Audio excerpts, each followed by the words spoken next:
I know, it's kind of weird. Everyone is everyone's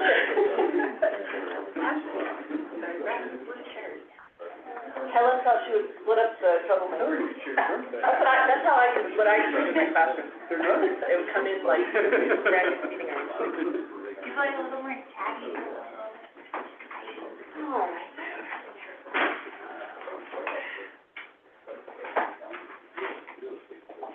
It is 9 o'clock, y'all. Time to call this meeting of the State Investment Council to order. We could please take the roll to establish a quorum. Governor Michelle Lujan Grisham, Commissioner Stephanie Garcia Richard, I'm here. Treasurer Laura Montoya, Good morning, President. DFA Secretary Wayne Probst, Present. Nick Tass, Present. Catherine Allen, Present. John Bingaman, Present. Kelly O'Donnell, Present. Alan Sanchez, Present. Kurt Summer.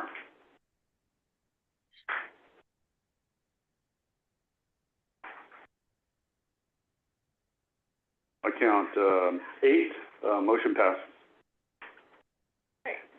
With that, we'll move to approval of agenda item 1B. Any discussion on the agenda before we count? I'm going to do a governor's special.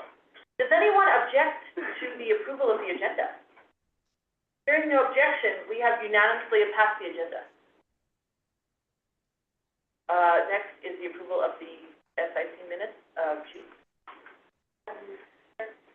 I don't know if it was just mine, but there was quite a few errors in it that probably needed to be. So everywhere there's trust, and it might be my system, so please double check. It's spelled T-R-U-S-T, and every time there's a motion, it says move. Is that just mine, or is that everyone? And then there's a couple places where distribution outflows, other items didn't look correct. Is that same on all of your guys'? Yeah. We did have some technical problems with the PDF, and so maybe that, but we can certainly review that. Okay, I'll give you mine, please. That'd be great. Thank you. Do you want to make a motion with those changes to approve the minutes? Anyone else want to make a motion with those changes? Okay, all right. We have a motion from Member Bingaman. Do we have a second? We have a motion and a second. Any objection to approving the minutes for our June meeting? Okay. One abstention. Any other objections? Hearing none, we have approved the minutes. Moving on to agenda item 2A, we'll hear from our State Investment Officer, Mr. Thank you, Madam Chair and members of the Council. I know you have a very packed agenda ahead of you, so I'm going to keep this very short. But I just want to talk about some upcoming discussions about the investment policy statement.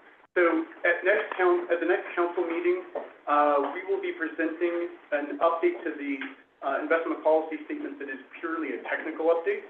It adds in references to the 3 new funds that we now have. It also makes a few minor technical corrections, and we'll be asking for you for a vote for that. It also reflects some prior decisions that the council has already voted on related to asset allocation, things like that. There are no policy changes contained in there, nothing that the council hasn't seen or isn't aware of, purely technical update, and we'll be asking for a vote on that. Separately, I'm going to be discussing with the Investment Committee and with the Governance Committee suggested policy changes to the investment policy statement, and those are going to be discussed at the Governance Committee on Monday, September 16th at 9 a.m., and at the Investment Committee meeting on September 17th at 1:30 p.m. In advance of that, I will send all of the council members a red line draft of this investment policy statement containing the suggested policy changes. There will be no vote on this at either of the committee meetings. It is purely for discussion. and, in an attempt to get feedback from the members. I will be going over at the next council meeting, some broad policy discussions related to this investment policy statement. But if any of you want to get into the details, go into any of the, actual language of the draft, please, if possible, attend one of those two committee meetings. In particular, I would recommend attending the investment committee meeting if you're not already on one of those two committees, because we have 4 members on the governance committee, so we can only have one more council member attend without having quorum. We only have 2 council members assigned to the investment committee, so that can handle additional members coming in for discussion. Following that discussion, I will then take any comments, suggestions, incorporate that feedback into the investment policy statement draft, and then go back again to both committees the following month in October for additional review, discussion, and again, no votes at those committees either. And I will then report back again in the October council meeting, what that discussion has been and what the investment policy statement is looking like at that point, and we'll just take it from there. But I wanted to let members know there's not going to be any vote on this for the foreseeable future, and members will have numerous opportunities to review this and provide feedback before anything potentially happens. And with that, Madam Chair, I'm happy to stand for any questions. Questions for Mr. Clark? Hearing none, if we could hear from our CIO, Mr. Well, thank you, Madam Chair. I came armed with slides today. Normally don't, but starting on page 17, yep, that's the first one there. I was going to make a case today that the light is glowing quite green for the Fed to cut interest rates, but Chairman Powell made that exact case better than I'm about to just a few days ago at the Jackson Hole Summit. So I think the Feds are on the verge to cut rates. We should not be surprised to see even 50 basis points coming from them. It'll be very important and impactful to the market. But just very quickly on these slides, first that's the S&P 500 back to 2020, beginning of 2024. You can see the dip we had lately. Traders called that a technical correction, which is trader talk for I don't know why the market sold off, but I need to tell my clients something. But you can see it bounce right back. So that bounce back there, that's a vote for Fed rate cut, almost for sure. Next page is the yield on the 10-year Treasury, its interest rates. You can see that's down quite a bit, or a little bit over 4.6%, almost 4.7, now down here under 4%, about 3.8 or so today. That's also a vote that shorter-term interest rates or the Fed funds rate will be coming down. The next page is the shape of the yield curve. Now, this is the yield on the 10-year Treasury minus the yield on the 2-year Treasury. That's a common measure of the slope of the yield curve.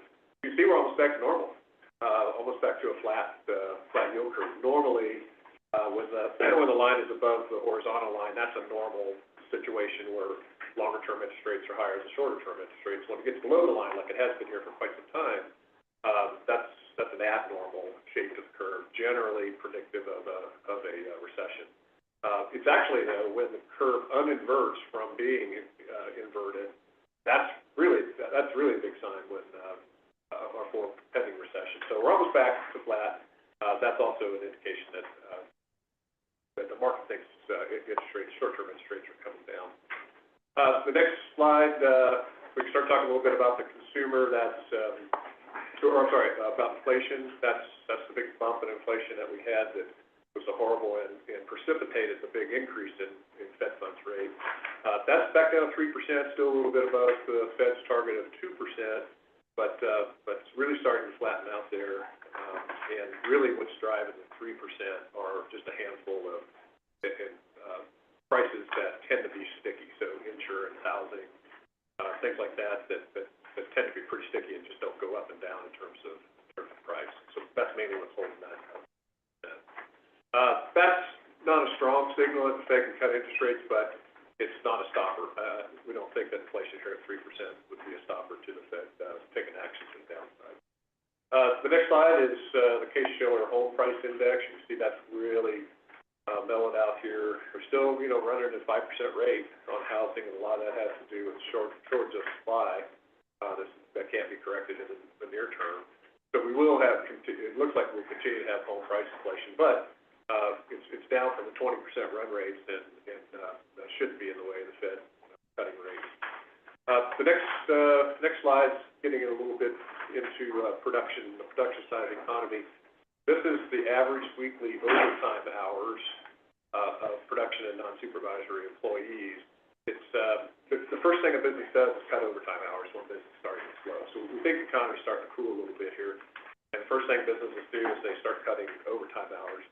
And indeed, that's what they've been doing here for quite some time. The next one is average weekly hours of employees. So after you cut overtime, you start cutting everybody's time as business slows. That's certainly in progress here. The next slide is total hires. So once you cut overtime and you cut hours back for your existing employees, you certainly start pulling back on hiring new employees. That's occurring here.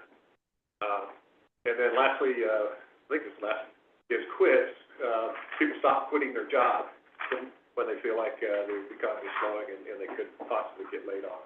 I guess one more, the last one is the unemployment rate. That looks like it's bottomed and it's starting to creep back up. So all together there, we got a picture of the markets voting for a rate cut. We've got inflation back under tame, both in CPI and somewhat in housing, and we've got a weakening labor market. So all those things tell us that the green light's on with Fed cut rate.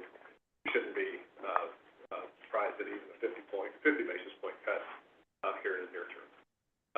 So how does that affect us? Not all that much. We would still expect the stock market to continue to hold up in that kind of environment.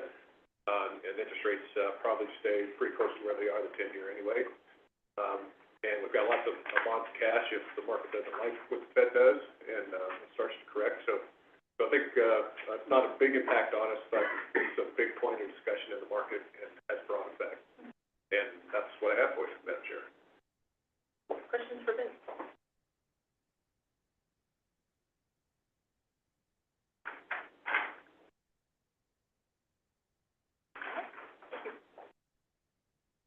I'm going to turn now to our investment votes and start with the committee report from our chair. Madam Chair, we had a good meeting. Member Tejas and I met last week. It was just the two of us for this meeting, so that doesn't constitute a quorum. We did go through all of the voting items except 3F, where I was conflicted out to do an investment in a fund I have that's affiliated with this manager. We did review all the other items, and we liked all of them. We particularly, I think it's fair to say, enthusiastic about what the Roadrunner Fund and Frontier Fund opportunity presents to leverage some federal dollars that you'll hear about. But yeah, good set of items for us today. We'll move now to hearing our first presentation, agenda item 3B.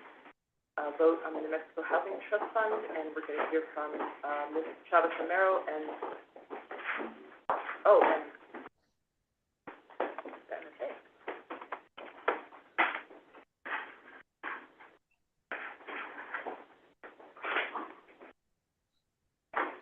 Good morning, Madam Chair and members of the Council. My name is Amy Chavez Romero. I'm the Deputy General Counsel with the State Investment Council. With me is Don Iglesias, Investment Strategist with the State Investment Council. And joining us online are Arundhati Bose. She is the Chief Financial Officer of the Mortgage Finance Authority, as well as Alex Lundy, who is a Financial Manager with the Mortgage Finance Authority. On your materials, starting on page 32, you will find a joint powers agreement that would allow the Mortgage Finance Authority to remit $50 million of its New Mexico Housing Trust Fund into the State Treasurer's local government investment pool or investment in its short-term fund. During the 2024 legislative session, the legislature appropriated $50 million to the New Mexico Housing Trust Fund to carry out the provisions of the Affordable Housing Act to acquire, build, and rehabilitate affordable housing statewide, including for individuals with behavioral health needs and for domestic violence victims. The Mortgage Finance Authority certified uses for the funds in late June and identified a need for low-risk, short to medium-term high liquidity investments. The Mortgage Finance Authority has expressed that its risk and liquidity needs would be met by investing the funds in the local government investment pool short-term fund. Last Wednesday, the Mortgage Finance Authority approved a resolution to allow it, subject to State Investment Council consent, to remit up to $50 million from the New Mexico Housing Trust Fund for investment in the local government investment pool short-term fund, and to allow reinvestment of the earnings related to that fund within the local government investment pool.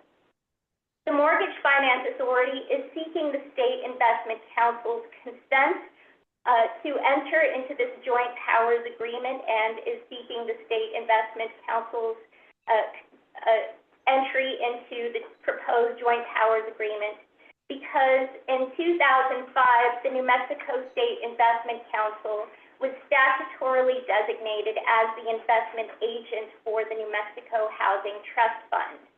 However, it is the Mortgage Finance Authority that is named as the trustee for the fund.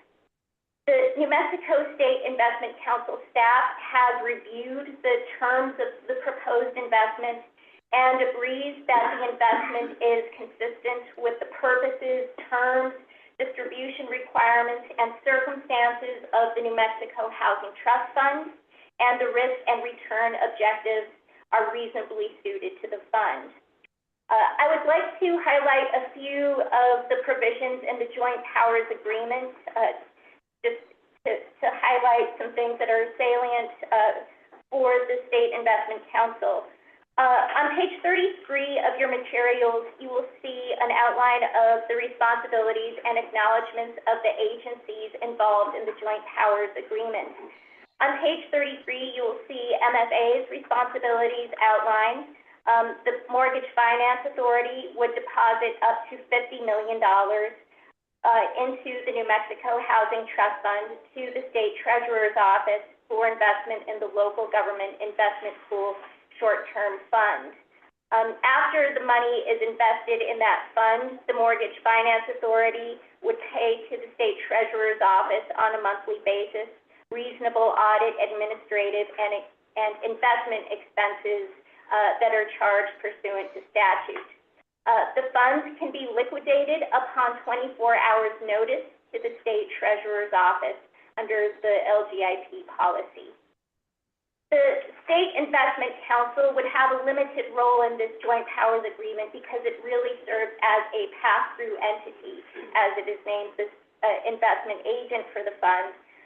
The State Investment Council, through the JPA, would acknowledge that it has reviewed the proposed investment and that the investment is consistent with the purposes, terms, distribution requirements, and other circumstances of the New Mexico Housing Trust Fund, and that the risk and return objectives of the LGIP are reasonably suited to the fund.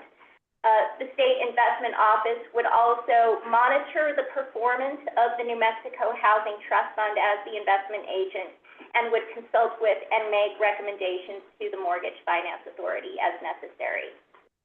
The State Treasurer's Office would be responsible for establishing a separate account within the LGIP for the New Mexico Housing Trust Fund and would charge, as previously mentioned, would charge reasonable audit, administrative, and investment expenses, and would automatically reinvest any earnings within the LGIP that are attributable to the New Mexico Housing Trust Fund within the LGIP short-term fund. The rest of the Joint Powers Agreement just contains some boilerplate provisions, but I would like to draw your attention to page 36. There's one special additional acknowledgement. This acknowledgement clarifies that the portion of the New Mexico Housing Trust Fund that is currently invested by the State Investment Council, which is about $5.8 million, pursuant to a joint powers agreement that was entered into in 2005, that amount is separate from any amounts that would be invested by MFA in the LGIP pursuant to this joint powers agreement. I would also like to draw your attention to a resolution that is before the State Investment Council to allow its entry into the joint powers agreement.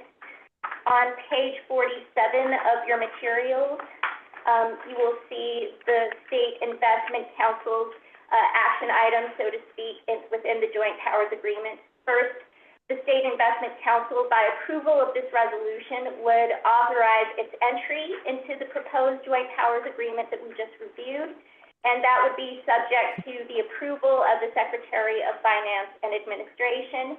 And the resolution would further authorize the State Investment Council staff to work with the Department of Finance and Administration to make any changes as necessary to make any technical, non-substantive changes that DFA may require. The State Investment Council would also direct the State Investment Officer to take appropriate actions to execute the necessary documents to allow for the investment approved by the Mortgage Finance Authority. And the New Mexico State Investment Council would also direct the State Investment Officer to monitor the investment performance of the New Mexico Housing Trust Fund and to consult with and make recommendations to the Mortgage Finance Authority as necessary. And with that, I'd like to turn it over to Dawn, if you'd like to make any additional comments. Sure, Madam Chair, members of the committee. Just a couple additional comments to add a little context for this. As I'm sure you're all aware, so the Mortgage Finance Authority is already a client with us. They have, as Amy said, $5.8 million of the Housing Trust Fund that is invested with us as a client account. So the way that we are listed in statute for the Housing Trust Fund is different than we are listed for just about any other fund in statute. All right. Please use your phones, please. By identifying us as an investment agent, that's a different type of commentary in the statute. We're not listed as an investment agent for anything else. And it doesn't define what investment agent is. And so the way that that was handled in 2005 was simply by entering into a joint powers agreement with us so that the Housing Trust Fund could be invested with us as a client account. And at the time, that had suited the needs of the Housing Trust Fund. Now, in the recent legislative session and in the prior legislative session to that, the Housing Trust Fund received additional dollars. It received a $50 million appropriation for some specific purposes. It also received monies, 2% or 2.5% of the severance tax bond proceeds. So each of those dollars are sort of separated into different buckets, and MFA has identified different needs for those different dollars. So for the $50 million appropriation that they were given in the legislative session, they've shared with us a spending plan for that, where $20 million has been identified to be spent down in the first year, with a plan to spend down the rest of that $50 million within 3 years. So really a short to medium term investment doesn't really suit the typical types of long-term needs that we would normally invest. And then the severance tax bond proceeds are drawn on a drawdown basis directly from the bond proceeds sort of bucket that sits in, and so those are done on a reimbursement basis. So MFA has identified with us they would still like to keep the $5.8 million that was currently in the Housing Trust Fund, still meets their longer term needs in the client account with us. They would separately like to invest this new $50 million appropriation into the LGIP. The reason we're doing a separate joint powers agreement because we already have a JPA with MFA to do the $5.8 million. However, by transferring at the request of MFA, transferring that $50 million over to Stowe, Stowe now has responsibilities for the being entrusted with that $50 million for investment. And so now we need to involve a separate JPA to involve all three parties to make sure that we're covering all of our bases for that. So I just wanted to add that additional context if there's any other questions that you all have. But we will still maintain our current JPA with MFA for the $5.8 million we currently invest in our client account. This would be separate, and we have identified, based on MFA's spending plan, that it really is a short to medium term investment that they plan to spend down fairly quickly. And with that, I'm happy to turn it over to the Mortgage Finance Authority if they have any additional comments. Good morning, members of the board and Honorable Madam Chairman. This is Arundhati Bose. I'm the Chief Financial Officer for MFA. And what we are requesting, we've worked with Don and Amy, and what we are requesting is a really short-term investment for this $50 million. And we want to have a separate account so that none of the funds get commingled, and we are anticipating, as Don said, per our plan, the money to be used up within 3 years at most, probably earlier than that. The LGIP is a higher rate of interest without sacrificing any further risk, and it is for operational liquidity, it will be beneficial for MFA to use that vehicle. With that, I stand for any other questions that you might have. All right, let's hear from council if there are questions for the MFA or investment council staff. I would just make one comment, being a member of the MFA board, and of course, obviously, working with LGIC. This is a really good collaboration between SIC, MFA, and the Treasurer's Office, because this is short-term funds, and this, I want to be clear, only happened and had to come before you all because the legislature put it in law that it had to go to SIC. So this is one of those perfect examples that could have not wasted a lot of hours on doing something like this, but it's the most prudent way for them to have the liquidity that they need and still get a good rate of return. So motion to approve. The only question I have is on page 35, is it okay to change to the 5th business day? And I think that's okay. I'm thinking because 4th of July, that holiday is rough, and it's end of month, end of year, and that's usually the month that causes a little bit of chaos, so I feel more comfortable with the 5th. I'd be happy to check into that with both MFA and DFA, and if they're amenable, I believe that could be done, Madam Treasurer. Motion. Real quick, just a quick question. So with the 3 parties involved with this, who's responsible for the accounting and the auditing and all of that? And maybe this is a Brent question, but would there be a requirement for SIC to be involved with any of that?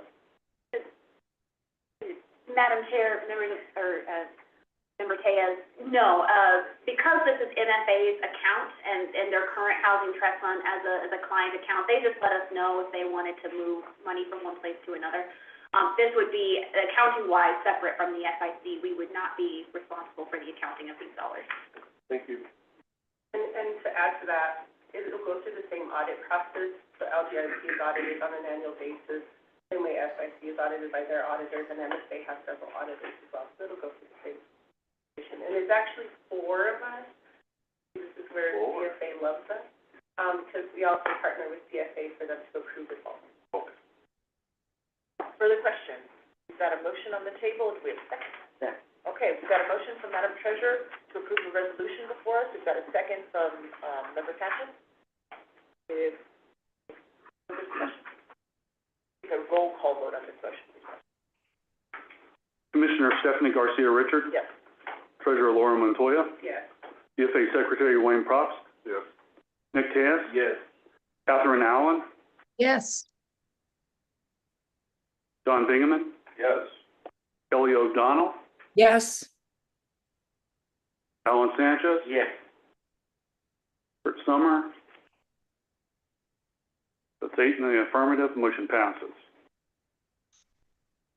Great, and we appreciate MFA for being on with us today, and thank you to staff for the presentation. Next, we're going to have 2 New Mexico private equity votes in a row, so we invite Mr. Cassidy, Mercer, and members of those firms, if they're here, to join us. We'll start with agenda item 3B, New Mexico Private Equity Roadrunner Fund 1, Frontier Fund 1 Alpha.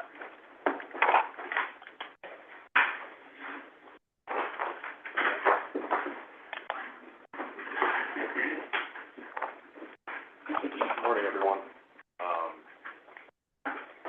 So the first discussion today is about Roadrunner and Frontier Fund. Stepping back in time, so it's been a couple of years, in in November 2022, the SIC approved a commitment of up to $100 million to something called the Frontier Fund. That was an effort created by Gilman Louie, who was the first CEO of Incutel and has a long history of investing in national security space. And, you know, what's happened over the last couple of years? The first investment in the fund was an investment to create a venture studio in Albuquerque called Roadrunner Venture Studio. That was made $10 million investment in March 2023. They hired a gentleman by the name of Adam Hammer, which also joined today. And he's been hard at work the last 18 months, making progress in terms of trying to create companies. And if you look back at the statute for this program, it's a 35-year-old program. It's to promote tech transfer and commercialization. I think you'll hear today why this Roadrunner entity was particularly needed in the ecosystem, where we have a lot of amazing scientific talent, joined by Dr. Luis Chavez, who started a company called Hydrosonics, which Roadrunner is incubating. He was a postdoctoral researcher at Los Alamos, and was one of the first people to leave Los Alamos to found a startup in a while, actually. After our commitment, so Roadrunner's been hard at work for a year and a half or so now. In the meantime, after our commitment was announced, the Department of Defense approached the Frontier Fund about basically creating an entirely new SBA program to invest in critical technologies for national defense. And so they've also been hard at work to basically become the first beneficiaries of that program. We got the approval for that, I guess, last week officially. That's very fresh. So basically, because of that and because of the SBA rules, we're recommending that original commitment be split into two different entities. It's the same money? It's the same capital. So the original commitment of $100 million will be split into two entities. One is a Roadrunner Fund, and one is something called Frontier Fund Alpha. Now, what Roadrunner Fund will do is it will continue to hold the investment in Roadrunner Venture Studios, which think about it as a company creation engine that's helped founding companies. And in addition to that, that fund will, as companies graduate from the studio, will provide early stage pre-seed and seed funding. And then Frontier Fund Alpha, which will accept the money from the SBA, will act as effectively an opportunity fund for companies in the Roadrunner ecosystem at the late seed through Series B. And in addition to that, I think they have a pipeline of companies that would be interested in having operations in the state that may have been started elsewhere, but it makes sense to have, for example, manufacturing in the state. And the reason we felt it was needed, the SBA rules are a little tricky, and there's a long history with that program about how follow-on capital gets approved into existing companies. We didn't want there to be any impediment to Roadrunner and Frontier Fund being able to continue to invest in the companies as they grow and as they hit milestones. And, you know, I think if there's one message I want to kind of convey here is these funds are trying to create a capital supply chain where someone like Dr. Luis Chavez can leave the lab, feel comfortable that he has the support to start the company at the earliest stages when it's just technology, build a company around it, have visibility to the supply chain of capital as that company starts to hit milestones and succeed. I'll pass it on to Richard to discuss the fund in more detail, and then we'll hand it over to the team to discuss. Madam Chair, so we are seeking to reallocate of that original $100 million to Frontier Fund, $50 million to the Roadrunner Fund 1. Since that's a new fund, we underwrote the Roadrunner Fund 1 for this recommendation. Overall, we think this is a strong fit for the New Mexico program. One of the feedback items we get from other managers in the program is they'd like more companies based in New Mexico to look at, and that helps resolve this by creating a venture studio in New Mexico that allows for people that have that technology to be able to form those companies around that. You know, the fund is overseen by a team who has both operations and investment experience. and we'll continue to work closely with the Frontier Fund team, which we think is important because it gives access to the expertise, the resources, and the network that are provided by the Frontier Fund team. From a strategy standpoint, this newer fund also gives additional capital to those companies that are in the venture studio to help them get even more of a head start. For the track record, we are able to look at the prior track record of those involved in the fund and also the Frontier Fund, and their experience with working with companies and investing the capital. And the terms are typical for what we'd see with a similar size fund for Roadrunner Fund 1. So we're recommending a reallocation of $50 million to Roadrunner Fund 1. And this time over to Frontier Fund team for more info. Great. Let's start off with Adam, since he's the company creator. Great. Good morning. It's an honor to be with you all today. Joined by Gilman Louie, CEO of America's Frontier Fund, Dr. Luis Chavez, founder of Hypersonics, my partner, general partner at Roadrunner Fund, Mike Metler. I'm CEO of Roadrunner Venture Studios, Adam Hammer. As you just heard, our mission across America's Frontier Fund and Roadrunner is to create new companies that are critical to American security and American competitiveness. We really are creating a platform that is creating a supply chain of capabilities, capital, and support to help all those fledgling ideas turn into scalable companies. Our partnership with the state is really around bringing a lot of that support here to New Mexico to create new companies, IT Studios, which is really the company creation factory, doing things like making sure we bring entrepreneurs to the state, helping train a lot of entrepreneurs, helping find scientists and residents like Dr. Luis Chavez, and building an engine that de-risks a lot of these early ideas, many of which you find at a university setting or in a lab, and turning them into venture-backable companies, turning them into factories and new jobs for the state of New Mexico. The team is backed by over 100 years of company creation experience. These are folks that literally wrote the playbook on lean startup method, a lot of folks that have been operators, have been founders, and also, as Richard just alluded to, investment experience, particularly from Gilman Louie and Brian Wilco, that really help us scale up these early companies. What we want to create is this seamless fabric from the lab, from places in New Mexico where we find these ideas.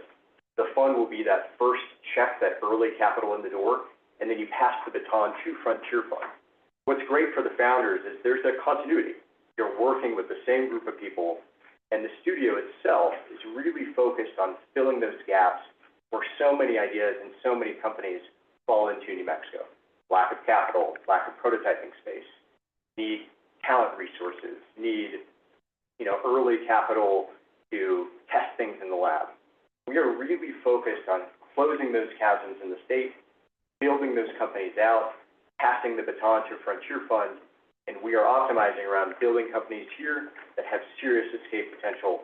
And again, back to the frontier technology thesis, are critical to American security and competitiveness. The studio method is really different than a normal accelerator or venture fund. It is really hands-on. So the work that I've been doing alongside my team, taking these concepts and getting them ready across talent, capital, prototyping, marketing, and a lot of the business development. The state has a wealth of research and development, particularly in the labs in the university setting. The studio is really focused on translating those. So commercializing them, building around the founders. You're going to hear a story from Dr. Luis Chavez around how we partnered with him and how we hope to partner with other postdocs in places like Los Alamos, create more venture-backable companies right here in our backyard. Let me turn it over to Gilman Louie. Thanks a lot, Adam. First of all, thank you for the great support the state has given. We're able for us to actually create the infrastructure that is necessary to build great companies. It's more than just providing capital.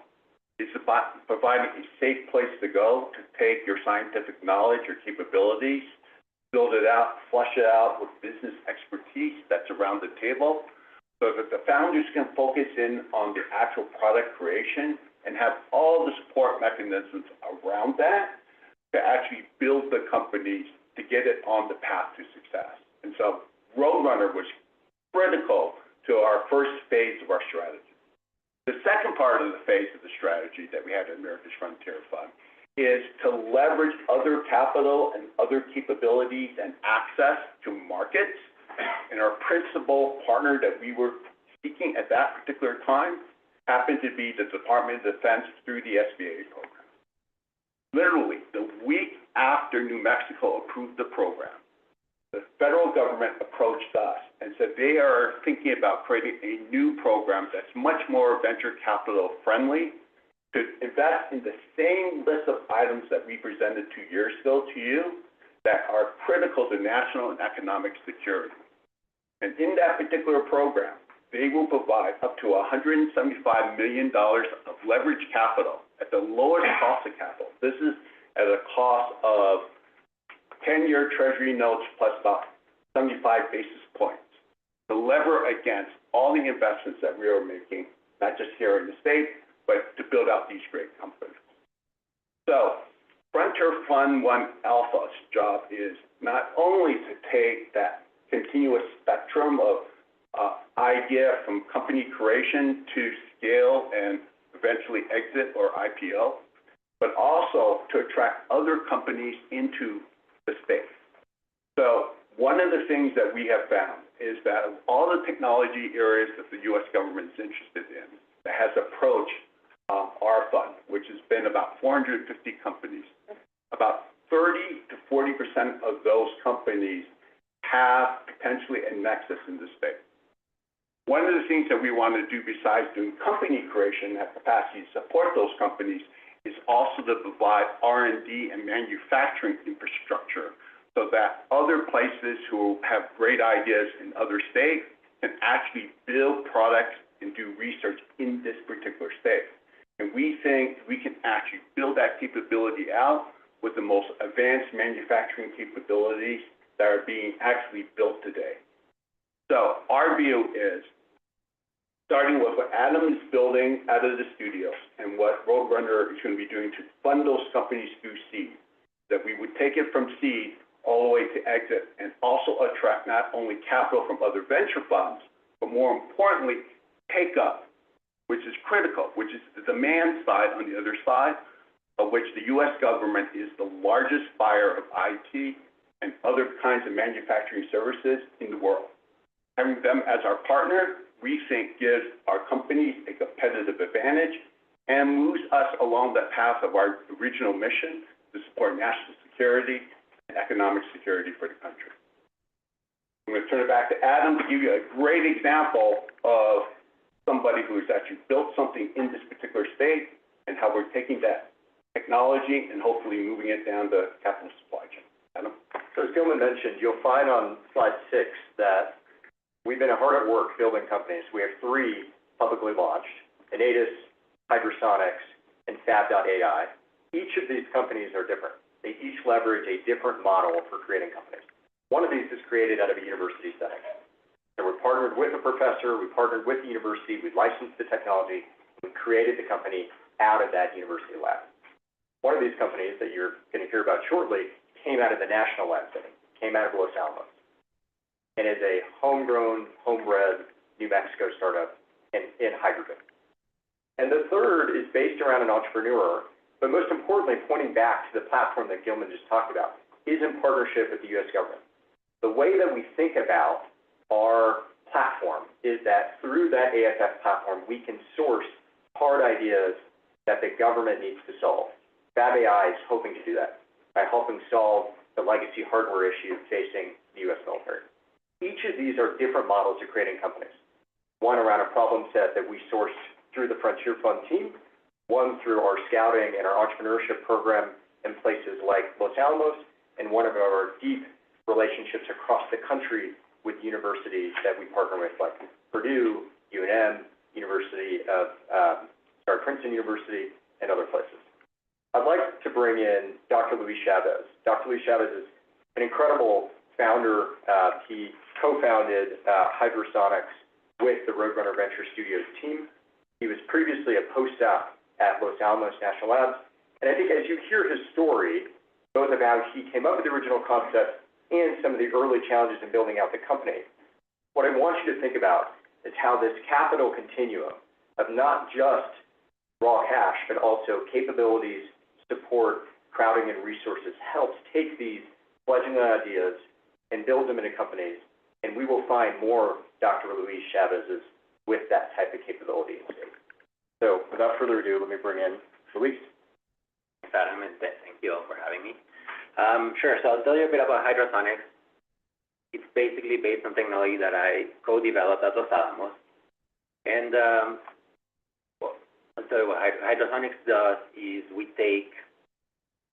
basic premise of hydrosonics is to take hydrogen and make it as cheap as possible and as clean as possible so that everyone has access to that. That sounds like a very difficult thing to do, and it is. But one of the things that I learned while being at Los Alamos is that it's very difficult to do, but it's going to be impossible to do inside of a national lab. The reason for this is because, you know, the lab is not interested in building companies. So then I started looking, okay, so what else can I do? Can I sell this technology to someone else? What I learned too is that it's possible to sell technology out of the labs at that stage to a big company. So there is something in the middle, and that basically is a company. So hydrosonics came out of the need to take this technology and make sure that it has an impact in the world.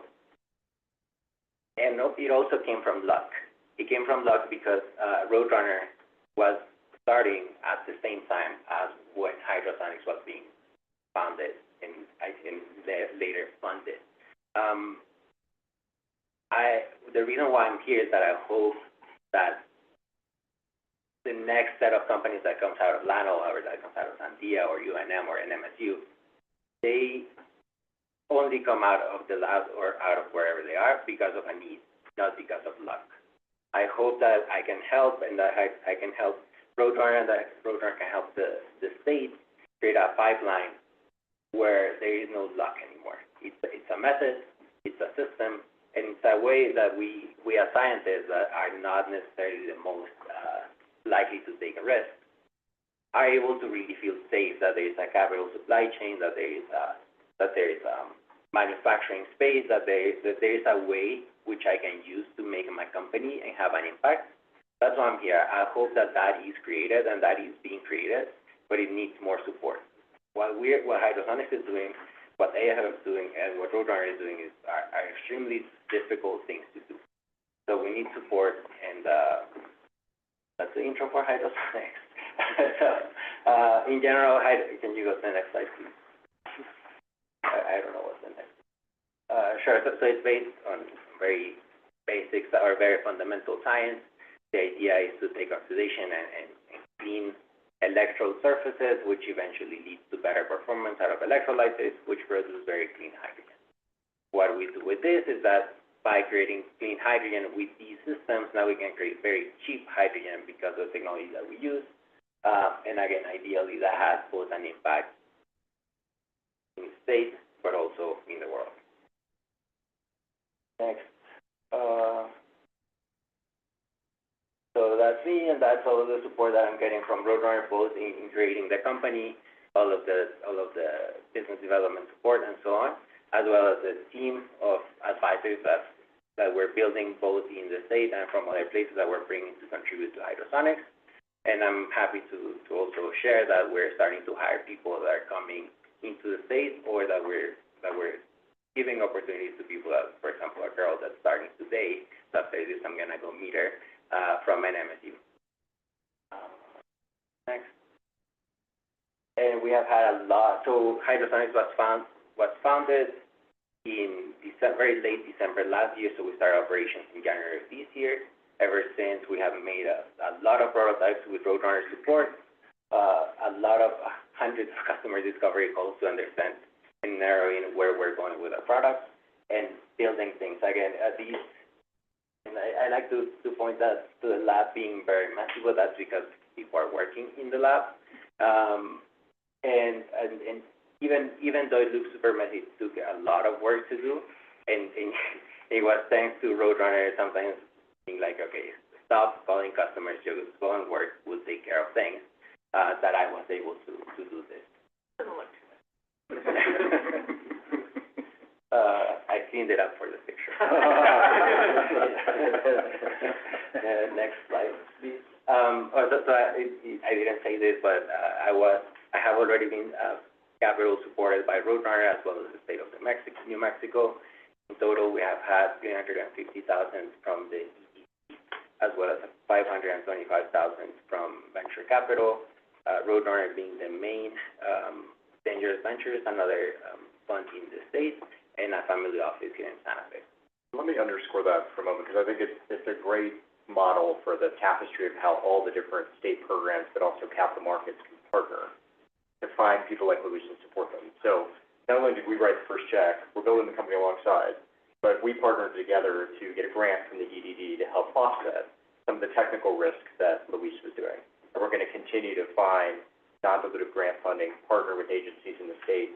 We're hoping, in fact, one of the early customers might be PNM as well. So product roadmap, I won't worry with that. And that's where we're at with the supply chain. Like I said, Roadrunner is listed there as a follow-on, hopefully in the future. For that, you obviously need the capital to do that, as well as AFF, ideally, Gilman. Yeah, and we'll have a discussion on terms. But before we jump into that, I think this reinforces the challenges that we have in our national labs. You know, I've led a study for the Congress back in 2012 around R&D. We spent a lot of time at Los Alamos and Sandia. They're great technologies, they're great scientists, but like Dr. Chavez said, they're not structured to build companies. And so they enter quickly into the valley of death, right? Technologies that are scientifically proven but not engineered for commercial markets. And there are no places to go in the state to take it to that next step.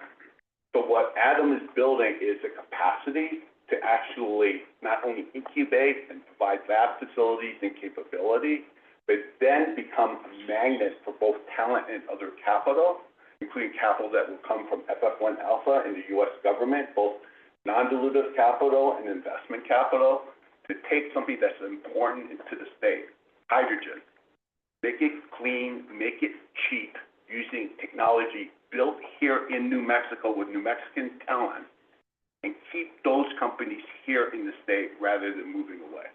If we're successful, it'll be a rinse and repeat. Not all companies will be successful, but we hope to be able to have a train of talent like Dr. Luis that can work on many other critical problems, both at the federal level and at the state. I'm going to just stop the presentation there for questions. Sure. Yeah. Yep. Go ahead. I'm happy to see you again, Madam Chair. I'm happy to see you here again. Remind me when we last had approved the investment. November 2022. 2022, so it's great to see that you guys are working at fast pace, I can tell. And I just was wondering, have you been able to work with any of the universities in the Research Park Act, or the Research Park entities, you know, Lobo Corporation or Arrowhead at NMSU, Ingenuity? Have you been able to partner with them in any way yet? I know things are moving very quickly, but yes. Yeah, what are you doing with some of those? So there's a few things that we've been working on over the past year. We have relationships with each of the institutions, universities, and other kind of development parks in New Mexico. One spectrum of the types of partnership is actually building companies. So we are incubating a technology that actually comes out of the University of New Mexico, partnering with a scientist and an academic there. We have a great relationship with the rainforest, with the broader UNM ecosystem, and we're trying to do that with each of the universities. So we're constantly going in, looking for technologies, meeting scientists, meeting academics, finding ways that we can build companies. By the way, those professors don't have to leave the university. They can stay in those settings and still partner with us, become advisors, and help us build those new companies. We're also doing things to kind of, as Gilman mentioned, be a lighthouse for New Mexico. So on September 4th, next week, we're hosting a Roadrunner Tech Forum. We'll have each of the universities there in representation. We'll also have investors, entrepreneurs, companies, government officials from around the country that are coming to New Mexico to to meet some of these fledgling companies. We'll have all types of investors there. So we're doing a lot of these kind of ways to connect the New Mexico ecosystem more broadly with the country through events, as well as building companies in our labs. And not to underplay what Adam has done, he's literally attracting the best of funds. Billions of dollars of capital are going to be showing up here in New Mexico, together with the former Secretary of Defense and other agencies, talk about why New Mexico is the place to go and why capital needs to be redeployed in the state on companies that are being created in the state. So if you have the time to attend, I would really encourage you to actually see Roadrunner in action with American Insurance. If you all could get a hold of that, invite or those details. Madam Chair, may I ask a question? Yes, Member Allen, I figured you'd have a question. Go for it. So fabulous work that you're doing. And again, we have kind of three issues in New Mexico. One is access to capital, which you're working on. Second is brilliant founders like the doctor who's just been talking.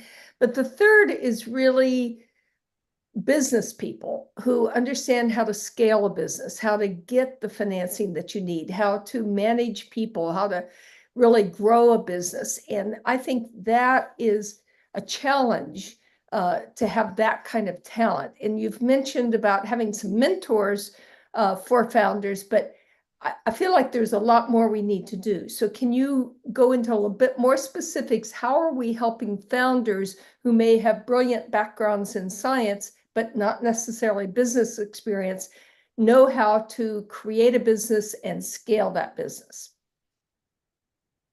Great question. You want me to go first? You go first. And then we also might hear from Luis on this too, because it'll be a live. I'll just give you the kind of strategy that we use. So we have built a method at Roadrunner that's specifically focused on building businesses around disruptive technologies. So it's a whole set of customer discovery, validation, making sure that each entrepreneur has a series of mentors and advisors. It really is this kind of curriculum for how to create a company, but particularly the business side. You know, we say this in the studio all the time, that technology doesn't change the world, products change the world. And products are marrying, disruptive tech with real market use cases. Going and finding that customer, much like Hydrosonics has done, where they hear you saying, hey, I can solve this problem, and they want to grab it out of your hand. We're teaching this broad curriculum. We're bringing in, both on the team and in our advisor network, folks that really know how to build early startups, and then making sure that our entrepreneurs have mentors in their corner. Yeah, and what's critical is to have these mentors have done it before. Yeah. These are mentors who have built multi-billion-dollar companies. Everything from how to be a great CRO, how to be a great marketeer, how to do product management, how to do fundraising. And they are part of the teaching curriculum that we draw from either retirees or other entrepreneurs in our network to come down and actually provide that mentorship. Now, we also want to provide individuals that we can bring into the state or develop here in the state that actually will become the workforce of these startups. I don't know, Luis, what his personal experience was like of having access to some of these mentors. Yep. So yeah, I think Roadrunner, it is about, and I mean, I'm lucky to be sitting right next to Gilman because of not just Gilman being a great guy, but the great network that he has. So if I want to talk to Steve Blank or to Steve Weinstein, I can. So it's about creating that access that is not necessarily in New Mexico, but that it's just that phone call away. That is great support. The other side is there's a lot of teaching by doing. I think you can get as many mentors as you want, but until you are there, you won't learn as much as you could. And that's part of what the Roadrunner ecosystem creates is, okay, we're gonna let you do it. We're gonna let you be the CEO if you want to be the CEO, but we're gonna be pushing you and we're gonna be making sure that you are doing the things that you're supposed to be doing. And if you screw up, you're still in a good environment. You're still able to pivot a little bit. We're still able to train you some more on whatever else that you need to do. But if we want, I think if New Mexico wants to have all of these great businesses, we need to start betting on people that are already in New Mexico and growing them. it's gonna be extremely difficult to attract people from other places, even with this great ecosystem. So you need to start brewing them here and just creating that ecosystem to make them grow here. And one last point about the platform. The part of the platform is the nonprofit itself. So the nonprofit is America's Frontier Fund is a 501c3 separate from the investment fund. So they are working on programs like with Merit of America to do workforce development. We're working with the federal government's CHIPS Act. We're trying to get funding into places like New Mexico to actually develop the talent. And it's not just the technology talent, but we need plumbers and engineers and electricians to actually build these things out if you want to have a manufacturing base. So we want to leverage all parts of that fabric by a full capability to actually give the best shot of success for these. Okay. Kathy, is that all you had? Okay. Madam Treasurer? Hi, good morning. A couple quick questions. On the idea of the rate of return, what are we looking at on that end of it? And it sounds to me like we're using private equity to use it to fund venture capital. So based on what we've done with venture capital with SIC, what are the parameters not coming back before the board that we're putting in place that we would do similarly to SIC?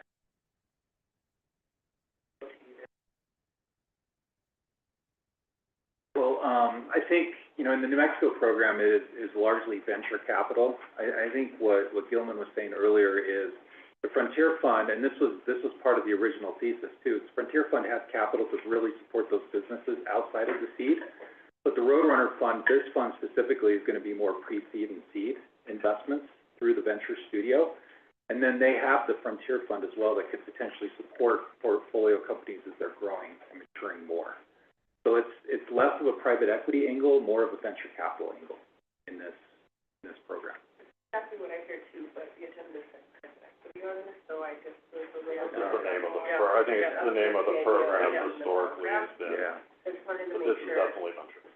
in my mind, I understood the concept of it. And then I noticed, Mr. Louis, are you still with the prior firm also? Yes. Okay. I am managing down the tail end of the portfolio. In fact, I just finished my meeting at Meow Wolf because I'm the special advisor to the board at Meow Wolf, which is another SIC investment that also Louis has made. There's about 3 companies that are still in the portfolio that I'm in support of, right, as a board member or as an advisor to those companies. As those companies reach realization, that will wind down and will be focused purely on American Frontier. The only reason why I asked is because you said it was your prior firm, but you're the first person I saw on the website to see the work. The last question I have is,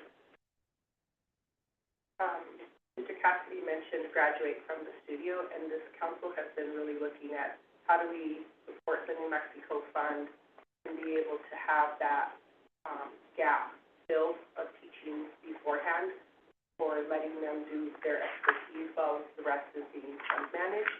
So I wanted to learn a little bit about that, and I think Member Ellen sort of got to that question. But from my perspective on the 50 million, you're going to split the 50 million to 50 million, but there's going to be about 10 to 20 different businesses, about $1 million each. So then that other 30 million is the second tier. But I'm just using it in my head. And this started in November 2022, but how much capital of the 100 million has been utilized? So, stepping back, so the 100 million commitment, it was enough, when we made that, what we did in order to make sure Roadrunner was able to start right away. We committed to 12 million initially, of which 10 million went into the present investment. So, that 12 million will roll over into what becomes Roadrunner Fund 1. And then in addition to that original 10 million, I'm trying to find the numbers here, we're going to invest an additional 20 million or so in the studio. And that's the entity that will own the founder shares of each company. And given we're in the startup world, some of those companies will succeed and some of those won't work. The kind of polite term is to say graduate or not. Inevitably, some startups don't work for whatever reason. So some of them won't work. But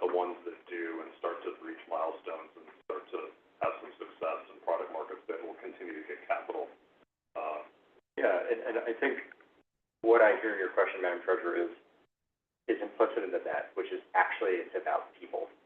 You know, yes, when we think about graduations, they are vehicles, they're companies. But at the end of the day, it's a talent hub. And we are betting on people like Dr. Luis Chavez and, you know, earmuffs Luis. But if, you know, Hydrosonics doesn't get the lab testing that we need and it doesn't have commercial viability, we are going to rebuild with Luis and pivot into a new structure. At the end of the day, what we're trying to do is bet on people here in New Mexico, scientists, entrepreneurs, and others to create businesses. Some of those businesses will graduate, but they'll take a lot of form factors. But fundamentally, it's really around the talent. And that's a very common model. What will happen is you might be incubating 3 or 4 companies at a time. Yeah. 2 would be like hit that road of traction and success. And then what will happen is the talent that we're working on those other companies gravitate towards the successful one. Yeah. And then it's an engine that keeps you repeating. He is the talent hub, right? We have to have a talent hub in this state where talented people work every day, shoulder to shoulder, on their individual projects, where they can share their journeys together and re-aggregate where success needs traction. I don't understand that, Madam Chair. I don't really bet, and I don't really believe in luck. I'm more of a calculated risk person, so that mindset, it sounds to me like, from what I'm hearing, it's not really a bet. You're calculating your risk based on what is there. So I just want to clear that up, because that's quite a bit of money. But on the technological side of the $100 million, we're keeping the money until you're allocating the $12 million or whatever they're needing at the time, and we're still investing it on our end until the usage, but it's encumbered for them for the $100 million, correct? Yeah, it'll sit 4 or 5 years for this house will be. Thank you, Madam Chair. All right, do we have a motion? Thank you. All right, we have a motion and a second. Any discussion? Hearing none, you're gonna have to make it. It's very official. Unless you want the chair to make it. Want to make it? All right. Based Based on the recommendations of the Council Investment Committee, private equity consultant Mercer, SIC staff, and the general fiduciary oversight of RBK, I move that the State Investment Council authorize the restructuring of the SIC's existing commitment to America's Frontier Fund, Roadrunner Fund 1, and Frontier Fund 1 Alpha, as discussed by and memorialized for the Council today, subject to and contingent upon New Mexico legal requirements, New Mexico State Investment Council policies, negotiation of final terms and conditions, and completion of appropriate paperwork. Okay, and then we had a second by Member Tejas. Any discussion on the motion before the council? Hearing none, we're gonna take a roll call vote. Commissioner Stephanie Garcia Richard. Yes. Treasurer Lauren Montoya. Yes. CFA Secretary Wayne Probst. Yes. Nick Tejas. Yes. Catherine Allen. Yes. John Bingaman. Yes. Kelly O'Donnell. Yes. Alan Sanchez. Yes. 8 in the affirmative, motion passes. Okay, great. We really appreciate the presentation. Hopefully, we'll have members, staff be able to attend your tech gala. That's We will great. send around the details. We'd love to have you. Sounds good. You can Thank send you them very to, yes, yeah. All right, great. We look forward to it. All right.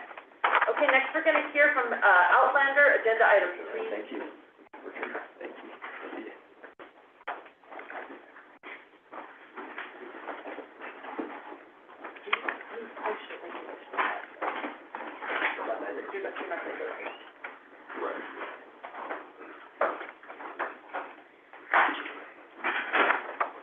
All right, this is another New Mexico, private equity vote, and so we'll pass it off to Director Cassie.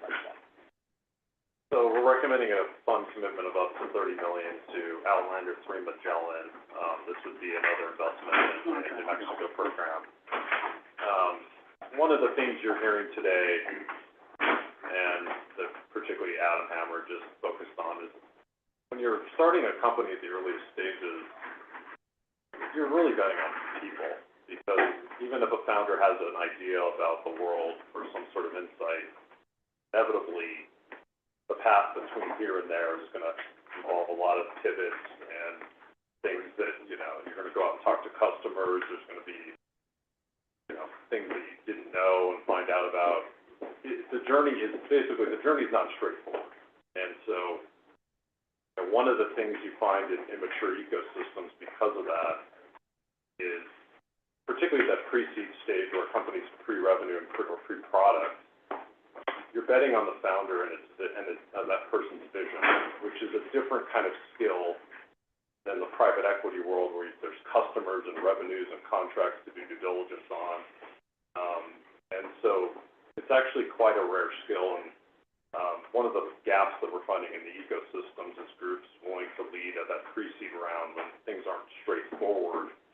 And Outlander's one of those groups in the country. There's not a million of them that lead pre-seed rounds at the earliest stage, and often in overlooked ecosystems where there's just not that risky capital required to get things started. And often, I think one of the things we're finding in the ecosystem is that there is a gap at that stage where we need that risky capital that knows how to identify those kind of founders and companies, get them on their journey, get them on the fairway. And then there's groups down the line that can invest in Series A, which are different kind of, that's one to Richard, just discuss that one. Thanks, Chris. Thanks, Madam Chair. So in the same spirit of the Roadrunner Fund that we just talked about, I mean, this is also in the same theme of creating more companies in New Mexico. And we're looking at a commitment to Outlander 3 Magellan. And we're excited about potentially having this in the New Mexico program because they focus on the pre-seed and seed stage, which is an area where we feel there needs to be more capital. And they also really focus on evaluating the founders because there's usually not a lot of data at that point as part of a company. And I'll talk more about the way that they evaluate the founders. They have a scout located in New Mexico already looking for potential entrepreneurs and companies, and they've already made one New Mexico-based investment as well. The firm is led by managing partners Paige Craig and Laura Craig. They are both married to each other. We did look at potential conflicts that come with that relationship, and we're comfortable with the protections that they have in place in case there are conflicts. But both have strong reputations in the industry. Paige Craig has a strong reputation as a venture capital investor, and Laura Craig actually has a strong operating experience. Has worked with a number of different companies and different venture capital firms as well, and both reference very well in talking to both portfolio companies and other venture capital investors. From a strategy standpoint, I mean, I think the founder framework is a key differentiator with this firm. Also, part of their sourcing efforts, they'll use a scout program to source new investments really in multiple geographies, which is why it's a good fit for New Mexico. And then post-investment, the firm will provide companies with strategy and operational support, talent recruitment assistance, and fundraising advice. And they have the operating experience to do that. The firm's prior track record is strong with metrics in the top quartile. And in addition, Paige Craig has a strong personal track record too of angel investing. And this strategy is expected to have a high number of losses, just given the pre-seed and seed stage. But we hope that they're offset with some sizable gains, and so far that's been the case in their track record. So we're recommending an up to $30 million commitment to Outlander 3 Magellan. I'll turn it over to. And I'm sure the council's going to want to hear New Mexico specific, as much as you can say about that. Thank you. Madam Chair, council members, thank you so much for having us here today. I'll give you a brief background on myself so you understand why we have this fund. I started in the U.S. Army, served in the U.S. Marine Corps, worked in the intelligence community, worked across the Middle East and Africa, and all that to say that in my entire career, I learned that people are more important than the businesses and products and technologies we came to invest into this fund. I started this fund really with a passion for building companies, and it led to a passion for investing in people. And as referenced, we have a unique and proprietary method of looking at people. What excites us most today is that New Mexico has incredible talent, and yet you don't have many channels here yet. But funny enough, one of our biggest wins came out of New Mexico years ago. A company called Scale, a $14 billion platform, serving the biggest enterprises in America. It's building AI for the Defense Department, for enterprises around the world. And that founder was born in Los Alamos, was raised here, went up to MIT. We also made an investment, which Laura will speak to. You have incredible talent, and we know this about this country. Our talent lives in every city and every state in this country. But for decades, a lot of that talent was forced to live in San Francisco if it was going to go raise capital. COVID changed all that. For our last several funds, we've been investing in Rhode Island, Kentucky, Texas, here in New Mexico. And you have our commitment, and we're happy to answer questions about how we do it. We really look forward to meeting young engineers, young students, older founders. We have no bias when it comes to who we invest in. We have this proprietary framework, which is based on a decade of analyzing winners and losers in the venture capital business. It comes down to the fundamentals of people. We look at 38 characteristics of people, which we're happy to get into. But to make it simple, we break it down to vision, intelligence, character, and execution. For us, vision are these young and old founders working alone or in teams of 3 or 4 who have this incredible vision for what the world's going to be. And it's often unpopular. It's not an idea that any of us often just jump onto. But as you get to know them, you realize these founders have an infectious idea about what the world's going to be. And they talk to customers, they have a real passion there. They have a deep intellect and an ability to learn. And one of the things I really value is character. And character has many attributes, but foremost is the ability to persevere under hardship. Startups are nothing if not the biggest challenges for founders. If you talk to any of your founders in New Mexico, you'll probably find out that each of them struggle with raising capital, finding customers, hiring employees. And we look for people who are uniquely positioned in life to overcome these obstacles. And finally, execution. We look for people who move fast, who make decisions, who get things done, who look at chaos, and they look through it, and they focus on just executing every day.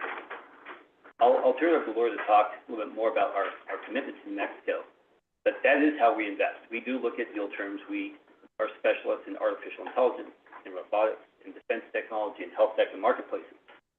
But foremost, our strategy is about people. And the benefit there is that we can come into any city, any state in this country, and we don't need any signals. We don't need any other fund to say, hey, this is a great person to invest in. We don't need to see revenue. We don't need to see any customers. We just need to meet 1, 2, 3 brilliant, young, old, doesn't matter, people who are going to commit themselves to build an amazing company. And we will write that first $1 to $2 million.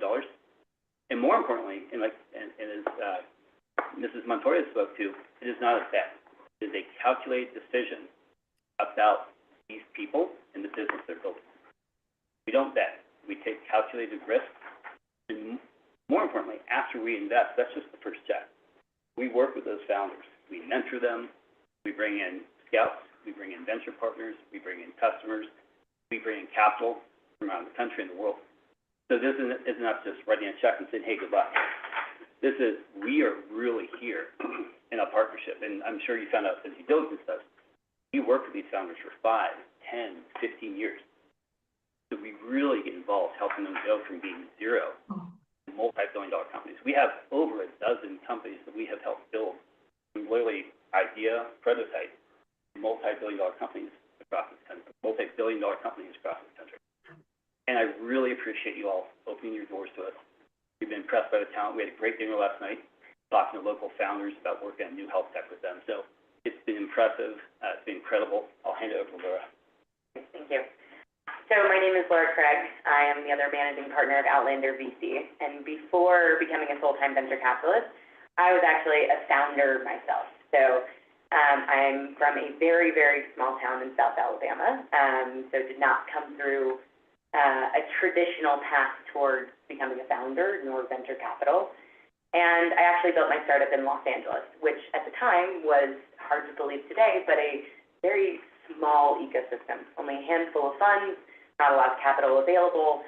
Silicon Valley was still kind of like the big deal. And so I raised over $30 million in venture capital for my business. I scaled it up and learned a lot about operating, learned a lot about the venture capital industry, and realized there was a lot of ways in which I could add a lot of value to these companies at the creation stage. And to Paige's point, what we do at Outlander that is really unique is that we don't rely on traditional pattern matching to make investments. So the founder comes to us and at the idea stage, they're pre-product, pre-revenue, what are we looking for? Well, what most funds are looking for is, did you go to Stanford? You know, did you go to MIT? Did you work at Goldman? What investors do you know? Who referred you? Almost 100% of the deals operate on warm referrals. Well, if you're a founder in New Mexico and you've gone to university here, you don't check a lot of those boxes. And you may not know a dozen venture capitalists who are based in Silicon Valley to take your phone call. So how do you get in the door?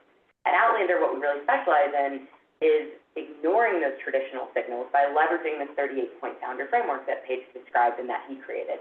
So looking at these attributes, vision, intelligence, character, and execution, really looking at the founders for who they are, not just for where they went for university and not just for who they know. So we've done a lot of work over the past many years to build out our network across the country. We've been invested in over a dozen different markets. We really do pride on ourselves in finding that exceptional talent at the earliest stages in these overlooked markets, and secondary markets, overlooked markets. And so New Mexico being an exciting one of them. Before I talk a little bit about our current investment in a phenomenal company that's based here in Santa Fe called Fidari, I want to talk a little bit more also about our process. So we actually will review over 6,000 deals this year from all 50 states.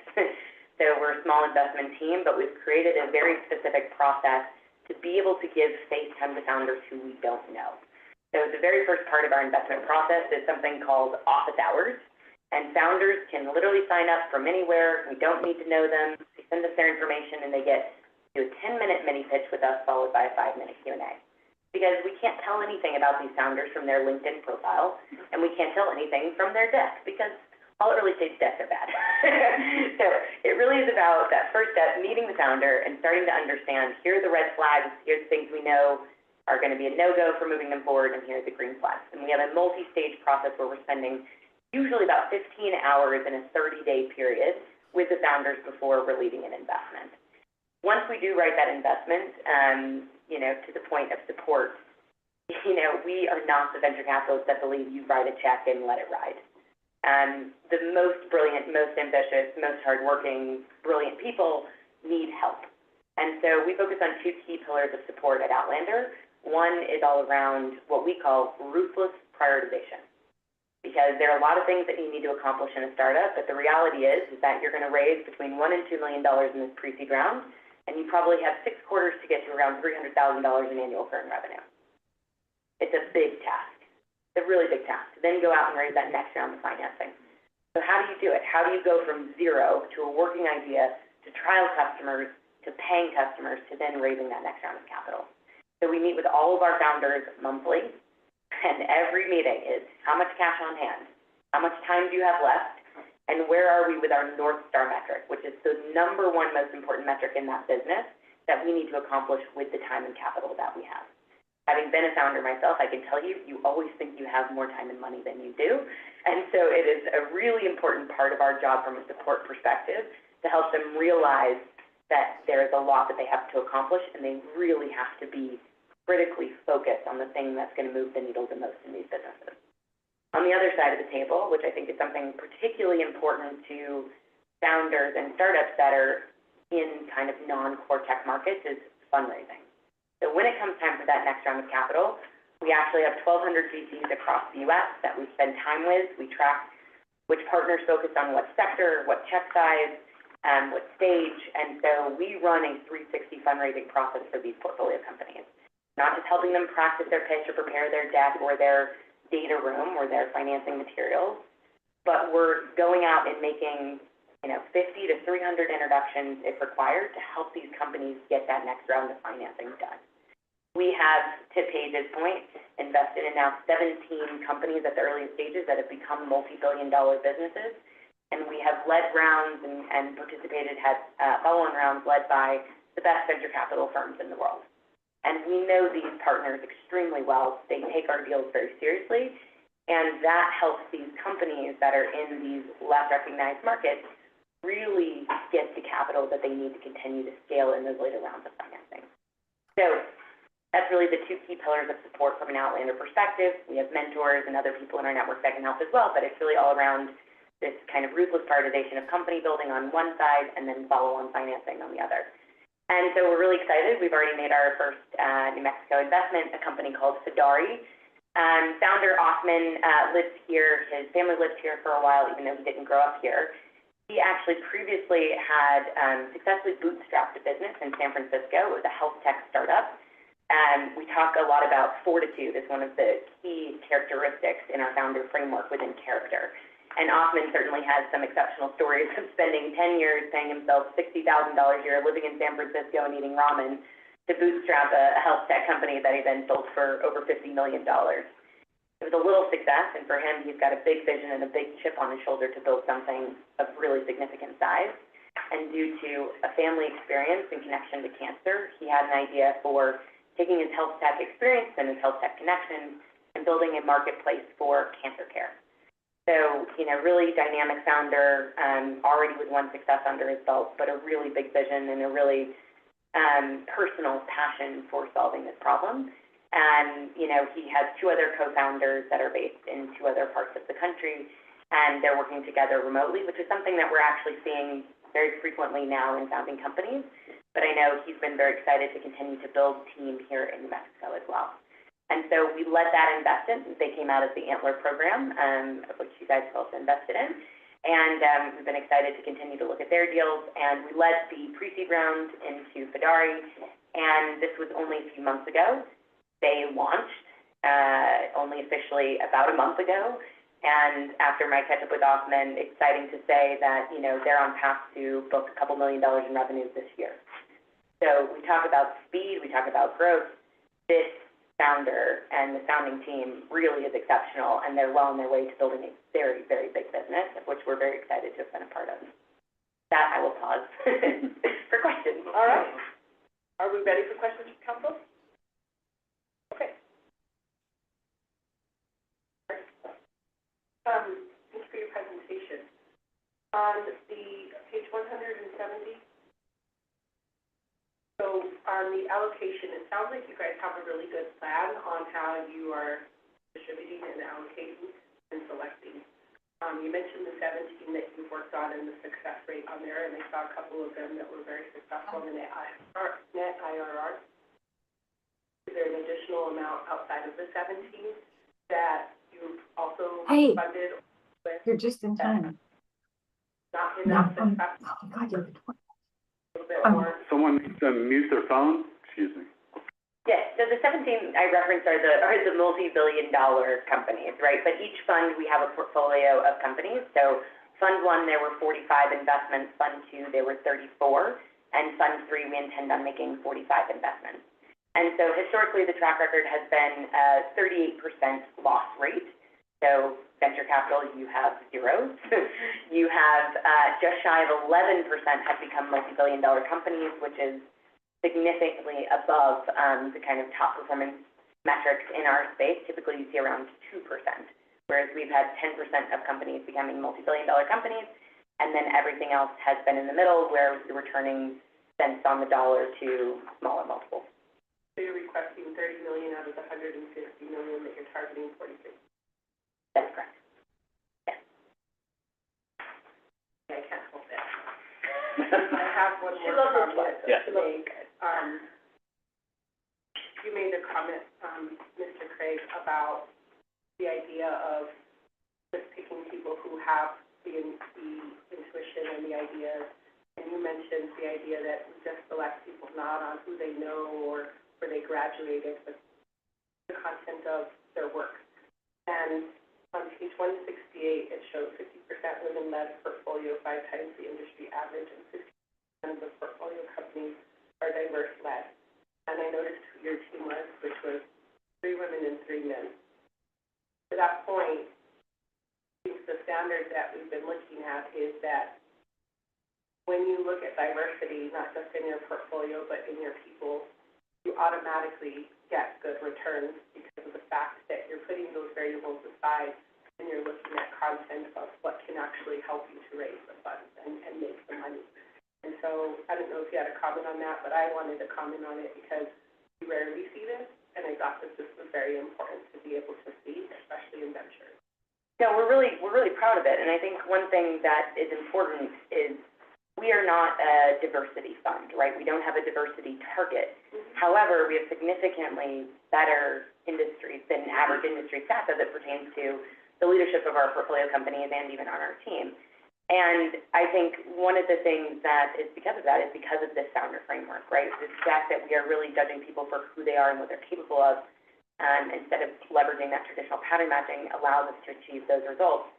And it's something that we actually have a really wonderful institutional fund of funds that's one of our other LPs, and they do have a diversity mandate. And they've been really excited to partner with us because it proves that there are many different ways to accomplish that diversity from an investing perspective and still have truly exceptional performance. So we are proud of that work, and it's something that is a reflection of the founder framework that Paige created, which allows us to assess talent very differently. Thank you. Thank you for the question. It is core to who we are. You know, I learned this, it may not be obvious, I grew up incredibly hard. I was homeless for most of my life. And it was a council member in Sacramento who took an interest in me after volunteering on his campaign at 13 to get me into West Point, to get me into military service. I think perception that, most of us are sitting here looking at investing. We think these markets are efficient. And the reality is, they're not. They're not efficient markets. They have incredible bias. And that bias, beyond just being wrong, you're sitting here entrusted with New Mexico's money, and we're entrusted with your capital and our LP's capital. It's a really poor move to judge people for how they look, talk, they went to school. And the greatest irony is that there's tremendous opportunity in looking beyond that superficial and understanding who people truly are. And that's what we do. We get to work with them for a decade to create value. So thank you for the question. Further questions? Do we have a motion? Madam Chair, based on the recommendations of the Council Investment Committee, Private Equity Consultant Mercer, SIC staff, and the General Fiduciary Oversight from RBK, I move that the State Investment Council approve a commitment of up to $30 million to Outlander 3 Magellan LP, subject to and contingent upon New Mexico legal requirements, New Mexico State Investment Council policies, negotiation of final terms and conditions, and completion of appropriate paperwork. No problem. Okay, so we've got a motion and a second by Madam Treasurer. Discussion on the motion for the council. Hearing none, we're going to go to a roll call vote on this motion. Commissioner Stephanie Garcia Richard, Yes. Treasurer Laura Montoya, Yes. CFA Secretary William Probst. Yes. Nick Tejas, Yes. Catherine Allen, Yes. John Bingaman, Yes. Kelly O'Donnell, Yes. Alan Sanchez. Yes. Motion passes. Appreciate Eight you all in the being affirmative. here. We're happy to partner with you and very much appreciate your personal stories as well. Thank you so much. Thank you. All right, next we're going to go to agenda item 3E, the first of two private equity votes, and this one is Frazier.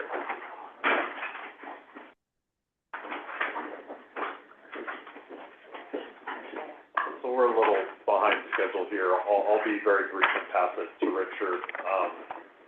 The two next investments are both buyout funds. One is a middle market healthcare buyout fund. The other is a large cap fund in the buyout space that invests at the intersection of government and technology.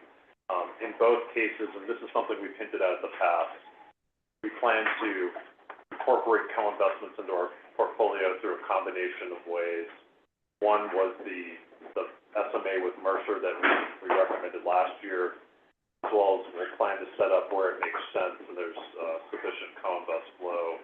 To set up individual SMAs alongside the funds to co-invest in deals. And in both cases with Frazier and Veritas, there's a fund commitment as well as a side-by-side co-investment SMA that will co-invest in a selection of the deals within the funds. So I'll pass it on to Richard to go through Frazier Healthcare Buyout. Thanks, Chris. I'll also be quick, too, in my intro. I mean, you saw the Frazier name in June. It has strong brand recognition in the healthcare investing in the private equity space. We're excited for the potential of Frazier Healthcare Partners to be part of the buyout portfolio in the National Private Equity Program. This strategy has been executed since 1993 and focused on middle market companies in healthcare. The team really are thematic investors and looking at potential opportunities out there. I think one of the differentiators of this strategy is the Center of Excellence and Executives in Residence that they have. So it's really bringing in experienced executives across the entire investment process, from sourcing, screening, to helping add value to portfolio companies after.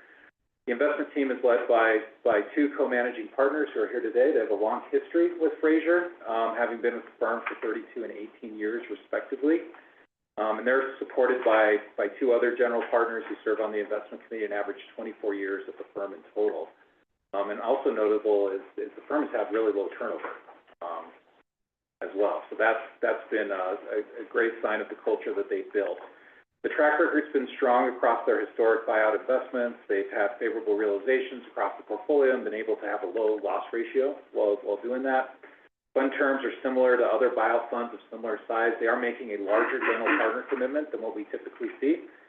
And we are recommending a $150 million commitment to the fund, and then also a $150 million commitment to a co-investment vehicle, which will invest side by side with the fund. So $300 million total. $300 million total. That's right. Turn it over to Madam Chair, State Investment Council members, thank you for taking the time to spend with us today. My name is Nader Naimi. I'm here with my colleague Ben Mignano. We're the co-managing partners of Fraser Healthcare Partners. We hope to accomplish today is to give you a little bit of background in addition to what was shared by Richard around what we do, how we do it, and kind of the evolution of the firm over the last 32 years. As Richard mentioned, I've been with the firm for over 32 years. Ben's been with the firm for over 20-some-odd years. And as such, the stability of the leadership of the organization, the team has been together, the leadership team of this organization has worked together at Fraser for over 24 years. We think that has enabled us to build a tremendous culture within the organization. We are a dedicated healthcare private equity firm that focuses on the middle market. We were founded in 1991. We have invested over $5 billion of equity across 45 platform companies and 132 acquisitions or add-ons to those companies across 10 investment vehicles. There's a long track record in the healthcare industry and a large ecosystem that we developed and we leverage consistently. A team of 60 investment professionals. One of the words we use around our firm often is alignment. We want to be aligned with our limited partners. Richard alluded to the fact that we have a larger than normal investment in the fund itself. So the dogs are eating the dog food, if you will. We believe in what we're doing and how we're doing it and the culture in which we're doing it with. We're investing at a $1.5 billion fund today. Almost fully committed that, so hence why we're here today, raising the next fund. Proud of the consistent track record of not only delivering IRRs on paper, but actually delivering dollars back to our LPs in a consistent fashion and off the quartile basis. We focus on control-oriented investments across the healthcare spectrum, companies with size anywhere between $10 and $75 million. Our approach is much more proactive than reactive. We identify themes or areas of healthcare that we think have long-term tailwinds, if you will. We pair those themes with proven executives in the market, and that we leverage our 30 years of having been in the market. So we've developed an ecosystem of people that we can draw upon. And then we take that group, that team, surround it with our own team, and go out and look for an asset to acquire to serve as the platform to build a market-leading and dominant player in that space. We support that pre-acquisition and post-acquisition with a large Portco operations team. We're made up of 24 people across 9 operational disciplines. This team is focused on value creation in advance of the investment and then after the investment, helping us to execute on all those value creation initiatives that we've laid out prior to. And I'll end with, we think that the market has evolved. The gold standard of yesteryear doesn't really work. Rates are higher, returns are coming down. How do you add value to the companies that you acquire? And we've kind of put together a team of, as I said, 60 people that are focused on sourcing, investing, value maximizing, and ultimately realizing great returns for our investors. I'll pass over to Ben, who'll go in a little bit more detail. Thanks, Nader. Good morning, Madam Chair, fellow council members. It's an honor to sit in front of you today. My name is Ben Mignano. I'm Nader's almost 20-year partner at the firm. I spend to quickly cover what makes us unique in our investment strategy. We've been partnering with founders, families, and management teams in the healthcare industry for over 3 decades. Spanned numerous geopolitical, macroeconomic cycles, different presidential administrations, different heads of CMS, overseeing a lot of the regulatory oversight for the industry we invest in. This long tenure gives us a unique level of healthcare industry-specific knowledge, further insights into where we think the best opportunities are for investment, where they'll reside, and which to avoid over the next decade, which guides our thematic investing framework. This long tenure also arms us with an incredible network from which we source executives and management teams, as Nader talked about, who are then placed into our businesses to drive transformation and investment outperformance. 70% of our investments come through that executive in residence program. That's a program where we work with 5 or 6 individuals or small teams at any given time. We spend 6 to 18 months with those people, market mapping, and trying to be strategic about where we're going to target their searches and ultimately transact with those executives.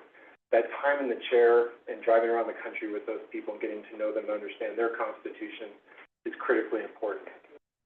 That approach also minimizes execution risk once we own the business and optimizes for urgency around immediate value creation inside our company. For each captive fund that we raise, we're building concentrated portfolios of 10 to 12 businesses with an eye on healthcare industry subsector and market diversification. We pursue control buyouts, recaps, and corporate carve-outs from larger businesses, which we are able to pursue thanks to our large operations team that Nader talked about. They work in partnership with the management teams that are captive inside the company. We have 3 key criteria, and we're looking for attractive investment opportunities, businesses that are helping improve patient access and patient outcomes. In other words, the patient experience. Businesses that through technology transformation are reducing providers' cost to serve and or making them more efficient. In a nutshell, helping bend the healthcare cost curve in this country, which, as we can probably all quickly agree, is a problem. And lastly, businesses with strong growth prospects. We invest into our businesses to help drive a combination of organic and acquisitive growth and improve operating leverage in those businesses. We favor asset-light businesses. We're not infrastructure builders, and we shy away from capital-intensive businesses with large fixed asset bases that are recurring capital consumers. And lastly, we avoid businesses under threat from the introduction of technological innovation or disruption. We're building rapidly growing market-leading businesses in the middle market with best-in-class management teams, thereby setting up attractive exit opportunities for our investments to a roughly equal split of larger private equity buyers and larger corporate strategics. In closing, we'll wrap up by just saying that we're finishing up deployment of our 10th institutional fund, which we raised in 2021. We have a very strong group of executives and residents that will kick off Fund 11, an attractive pipeline of deal flow for that new fund as well. Fund 11 will be more of the same. Same team, same strategy, same focus, same patient investing pace, targeting $2 billion in capital commitments, closing in the fourth quarter. Happy to take questions. Thank you, sir. And we have questions for council? Okay. I just have to let you know that I may have a conflict of interest, so I will abstain from the vote. We're going to have 2 abstentions. I'm not abstaining. Why not? There's an abstain in the next, yeah. So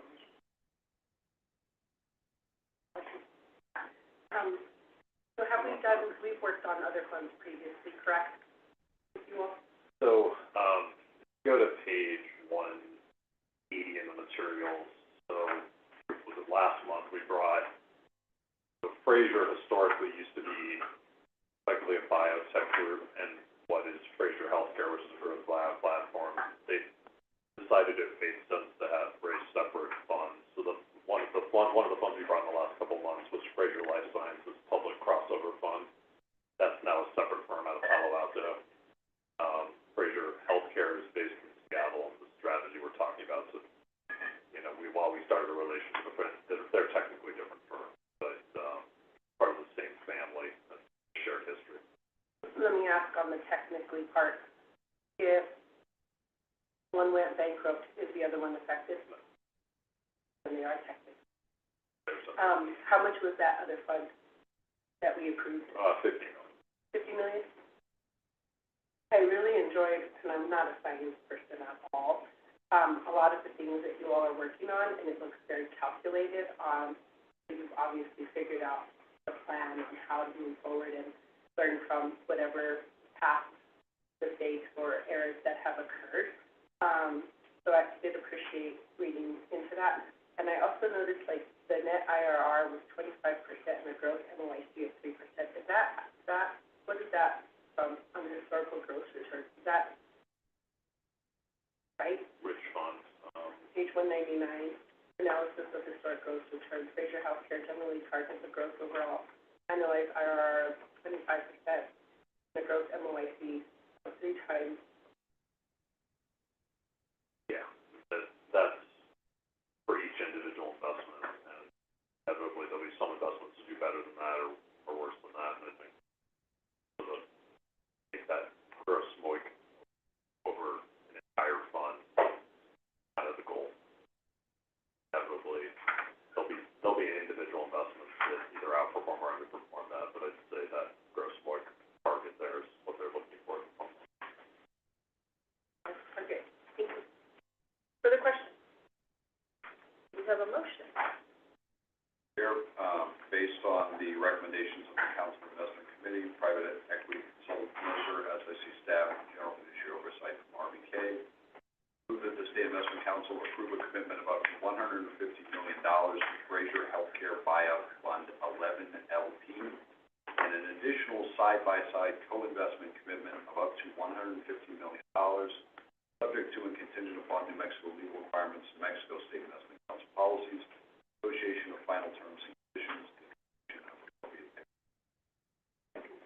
Okay, we've got a motion by, the chair, second by the treasurer.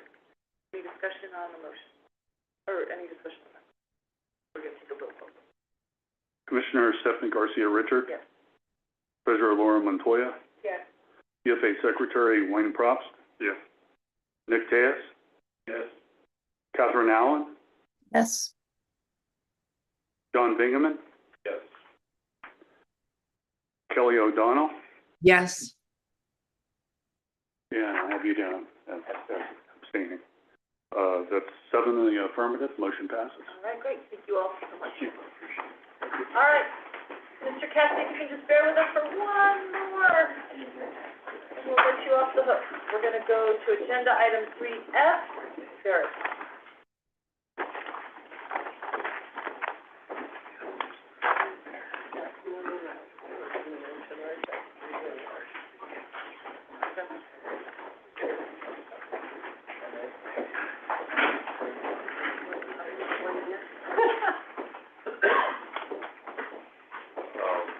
So finally, thank you for your patience.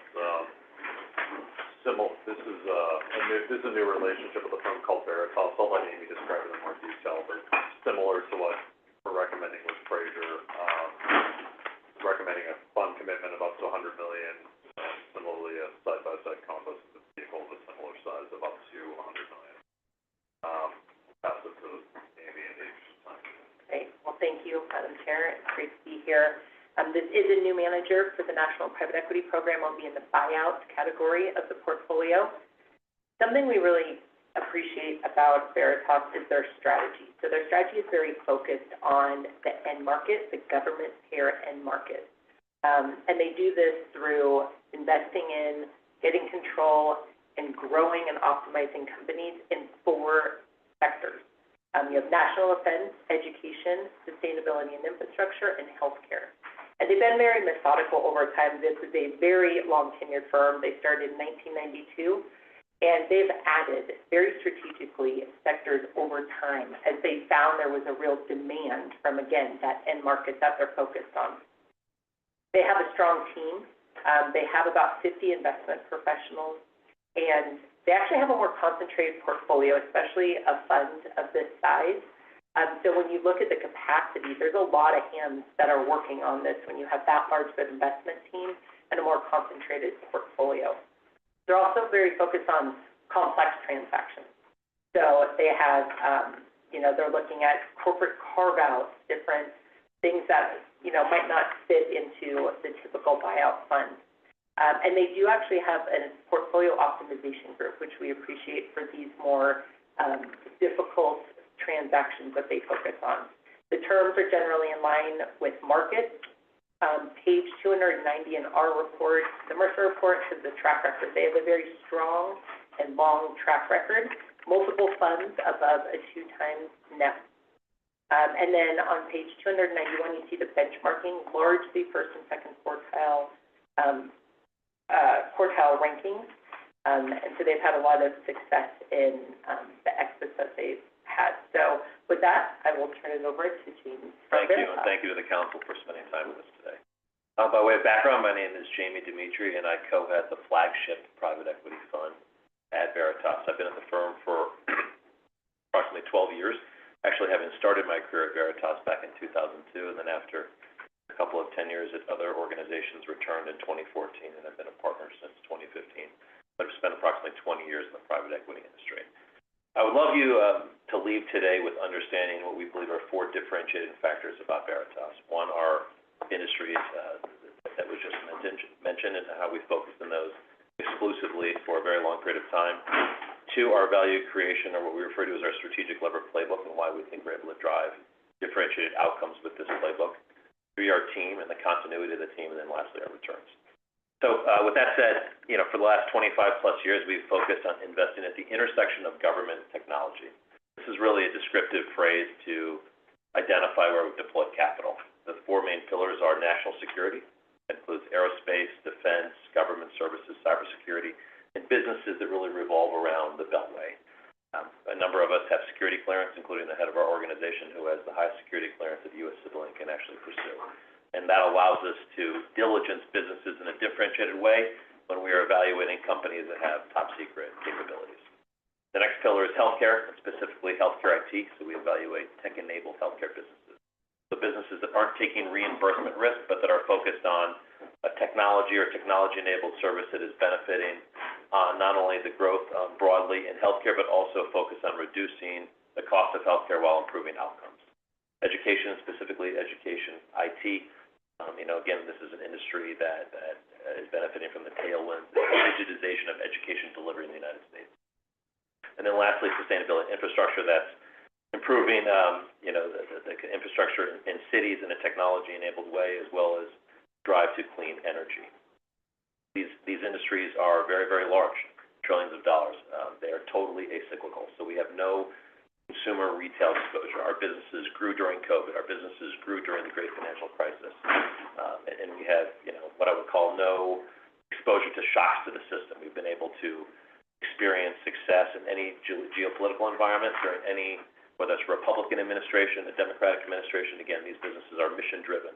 On the national security side, we are focused on ensuring the security and safety of U.S. citizens and our allies, both domestically and abroad, and healthcare, driving the reduction of costs while improving healthcare outcomes. If you know about the United States healthcare system, we actually are below, as it relates to infant mortality, et cetera, a lot of our Western European allies, as well as allies globally.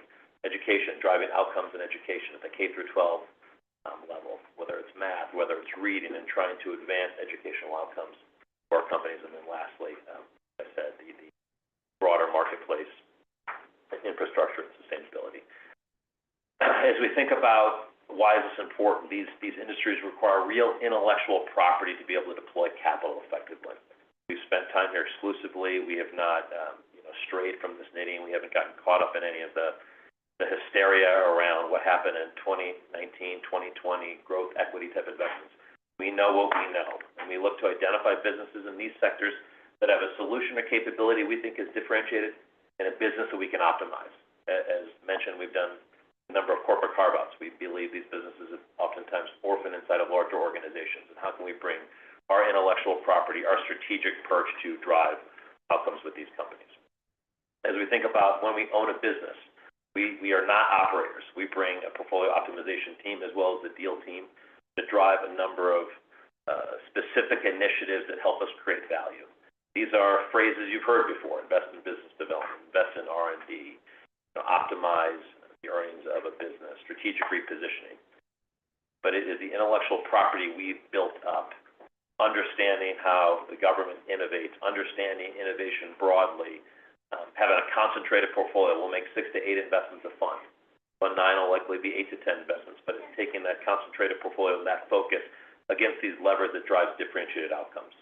We've been able to grow our businesses from acquisition to exit over 900 basis points of growth on the revenue line and over 700 basis points of growth on the margin line. So been able to, like I said, strategically transform these assets, again, and it's able to be done in a differentiated way because of this concentrated portfolio. We don't believe in portfolio theory. We believe in the old Mark Twain adage, put all your eggs in one basket and watch it very, very carefully.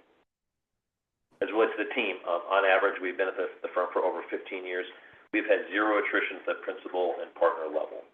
So the continuity of this intellectual property that's retained and redeployed in our industries is a really, really key recipe for our success. It's a very entrepreneurial organization. What does that mean? I know you guys have probably heard that word. It's individuals that are executing a to-do list in the spirit of creating value for our investors. Now that's sourcing, strategic sourcing, that's differentiated diligence, but we try to bring that entrepreneurial bent to the firm. A number of our fathers were all entrepreneurs. We don't have a 9-hour Monday meeting. The reason we don't have a 9-hour Monday meeting is because we are all spending time talking to each other daily, trying to think creatively about how we can create differentiated value. So it's a very different ethos than a lot of the other organizations out there. So when you take this unique strategic perch in a very, very large TAM, total addressable market in this government technology where we focus for a very long time, acyclical, these businesses have been growing for 30 plus years. Take this very hands-on approach with a concentrated portfolio that we're able to drive outcomes with our portfolio optimization team, with our deal team, alongside management. Take this retained IP, this team that's been together for a very long time, that's stuck together. You're obviously able to generate the differentiated returns, which we're incredibly proud of. As of last year, we were ranked second in the 2023 ranking, the number 2 firm worldwide by the HES Paris and Dow Jones. 2023, by Preqin, we were named the North American winner of the top performing buyout manager. So we're pretty proud of those accolades, which obviously are based on the returns. As you think about us, and taking one more, I think, final comment here, we very much view ourselves as strategic investors, whether it's doing corporate carve-outs, whether it's executing take privates. We are at the tip of the spear of how the government deploys capital and understanding how the government deploys capital. 20 plus years ago, we were talking with a former head of a security agency about something called DPIA, Data Protection Information Assurance is what the acronym stood for. Today, that's cybersecurity.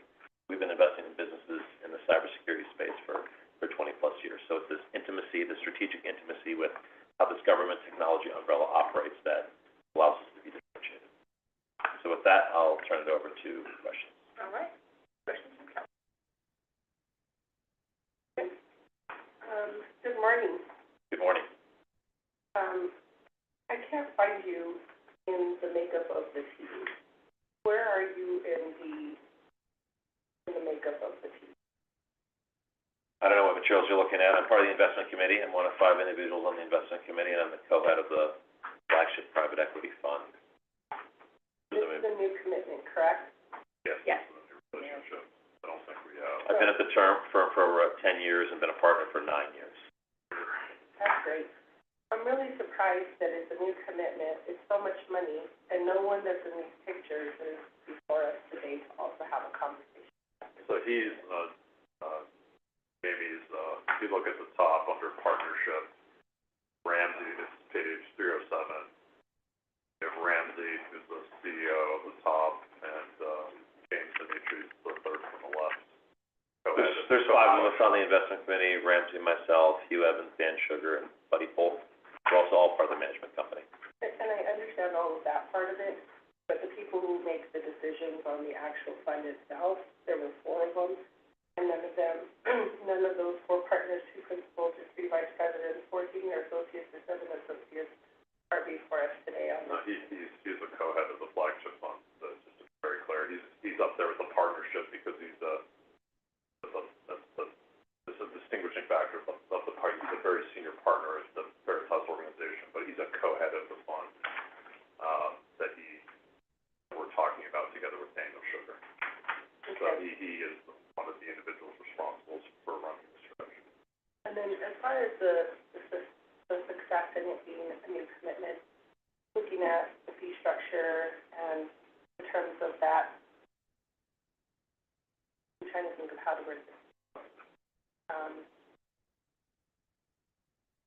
would that be the standard for a fund that has been successful with this amount of money to have us put that much skin in the game?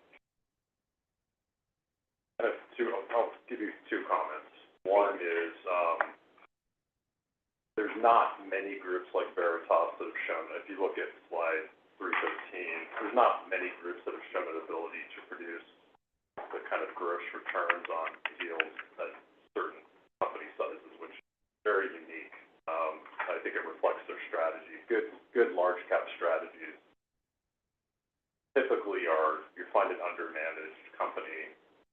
In case you talked about carve-outs, these are companies that are often orphaned inside a corporation that need help, need reinvigoration. And kind of the best large cap strategies tend to have that kind of theme, which is these are companies that need to be kind of reimagined a bit outside of the corporate parent, and then ultimately they're sold back to strategic on a cleaner product than maybe Veritas inherited when they bought the business. Their track record is phenomenal for this space. They've been one of the better performing groups over the last decade.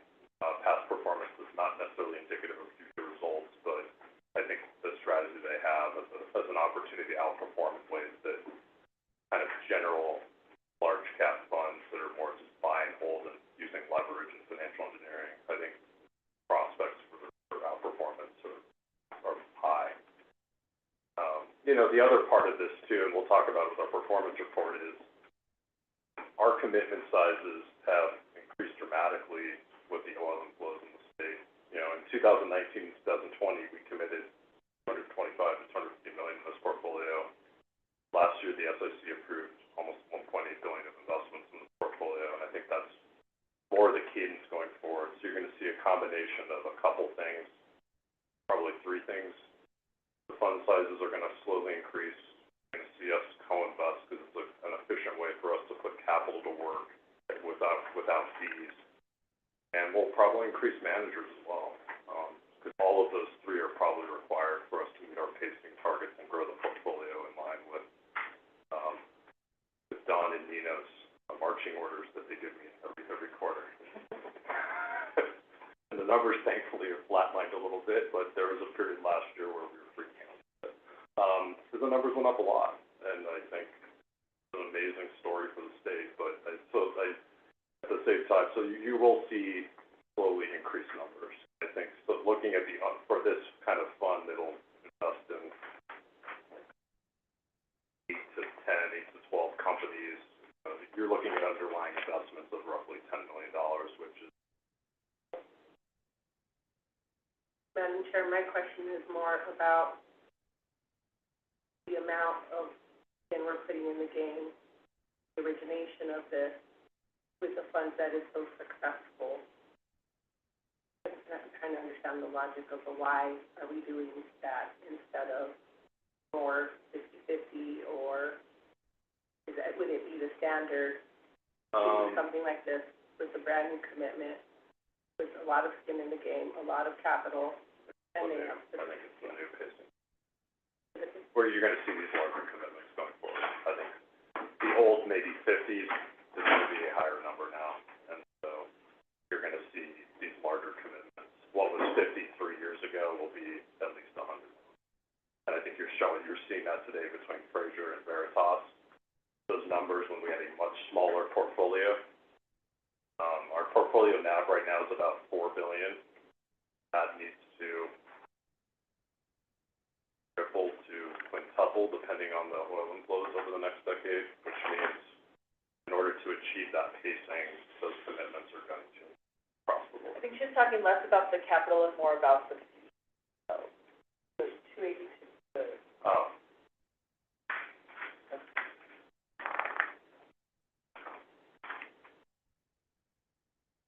Sorry, I was talking in code, but I'm looking Oh, at page 282. Yeah, I mean, these are pretty typical standard fees for funds of this size. It's below, hard to top, but it is below where we would expect for a newer type fund, would be a little higher. These are in line with where we want to see, including a step down. We are also part of the reason the co-investment estimate as well helps bring down fees across the entire commitment as well. Further questions? All right, I'm actually going to go to our secretary for a motion. Madam Chair, based on the recommendations of private equity consultant Mercer, SIC staff, and general fiduciary oversight from RVK, I move that the State Investment Council approve a commitment of up to $100 million to the Veritas Capital Fund 9 LP and an additional side-by-side co-investment commitment of up to $100 million, subject to and contingent upon New Mexico legal requirements, New Mexico State Investment Council policies, negotiations of final terms and conditions, and completion of appropriate paperwork. We have a second. Second. Okay, we've got a proper motion by the secretary, second by member Tejas. Discussion on the motion before the council. No discussion, if we could take a roll call vote on this motion. Commissioner Stephanie Garcia Richard. Yes. Treasurer Laura Montoya. No. CFA Secretary Wayne Props. Yes. Nick Tejas. Yes. Catherine Allen. Yes. Different you abstain. Kelly O'Donnell. Yes. Alan Sanchez. Yes.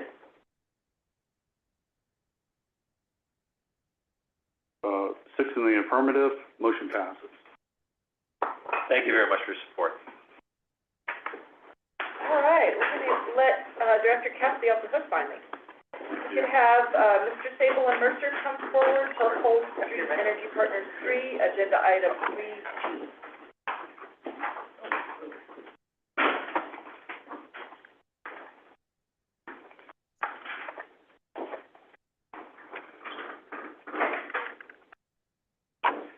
Madam Chair, we're here to recommend a recommendation of an allocation of up to $150 million to Hull Street Energy Partners. This is a joint recommendation by staff and Mercer, and it will be a new relationship for the SIC. Led by Managing Partner Sarah Wright, 4 partners formed Hull Street Energy in 2014. Hull Street is an independent U.S.-based asset manager with $1.4 billion under management. The firm specializes in investments in North American operating power, renewables development, and opportunities in energy services. Senior principals of the firm each have over 25 years of experience in power and energy sectors, as well as shared work experience that predates their 10 years together at Hull. The fund takes a holistic, data-driven, value-oriented approach to investing in mid-market North American power investments. Key focus is acquiring operating power plants, typically those that identifies as having been undermanaged or which possess other attractive attributes. Investments in renewable development are expected to play an increasing role in this vintage compared to prior. Performance of the fund's 2 predecessor vintages has been extremely strong. Both are top quartile performers, both on IRR and TVPI relative to the Burgess North American Infrastructure peer universe. However, I would add that only the first fund has experienced significant realizations to date. Fund's series pooled track record has generated material premium to a variety of public market infrastructure ones. What we like about Hull, I tend to be a fairly numbers-oriented individual, and I was attracted by the fact that Hull has developed a deep database covering assets and markets across the United States, as well as a proprietary analytics suite that informs investment target identification, asset valuation, and business optimizations. These proprietary tools also help make Hull particularly adept at dealing with the complexity that characterizes the fractured and fragmented mid-market for power and utilities assets in which it operates.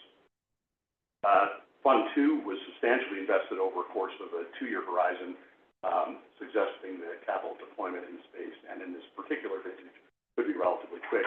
That will offer some potential to minimize the safe curve going forward. I think I'll wrap up there and Amy. Great, thank you. So Hull Street Energy 3 is a new relationship for the real return portfolio. We like this strategy because it's targeting decarbonization in different ways. It's very focused on acquiring and operating and improving power assets to help grid stability so we can bring more renewables and other options online. They do opportunistically invest in renewable energy development projects when those are attractive, as well as service companies that are also helping with the path towards decarbonization. So a very multifaceted strategy, which really drew us to that. They also specialize in operationally intensive assets, so they'll look at fragmented markets, deals that are pretty small, that a lot of managers don't want to spend their time on. Whole Street will. They'll go in, they'll aggregate them, they'll build size and scale to really make these assets more efficient. The other key differentiator that we really liked is the team. So this is a Fund 3, but they were originally founded in 2014 by Sarah, who's here with us today. And then even before that, this senior team was working together. So they had multiple years. They previously worked at an electricity supply business, so they had that real operational piece to the team as well.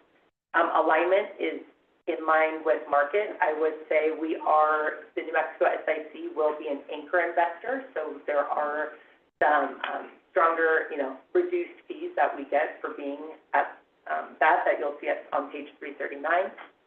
And lastly, performance has been strong. On page 344, you see their two previous funds, so both generating top quartile IRRs and multiples and above median DPIs. Keith did mention, their second fund is relatively new, but what we liked is that we were able to see some actual realizations that have taken place.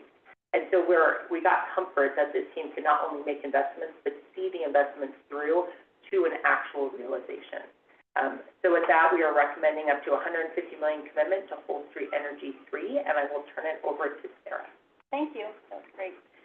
Thank you all very much for having me. I am very grateful to be here before this distinguished committee. Really grateful for your interest in partnering with us. Let me start by telling you a little bit, big picture about what Whole Street Energy does, and then I'll tell you about the team and the history. So this is our third institutional fund. We are targeting $1.5 billion. Our first fund was very difficult to raise. And the reason for that is that when we first launched, and we have been targeting sort of a very consistent, the same strategy across all three funds.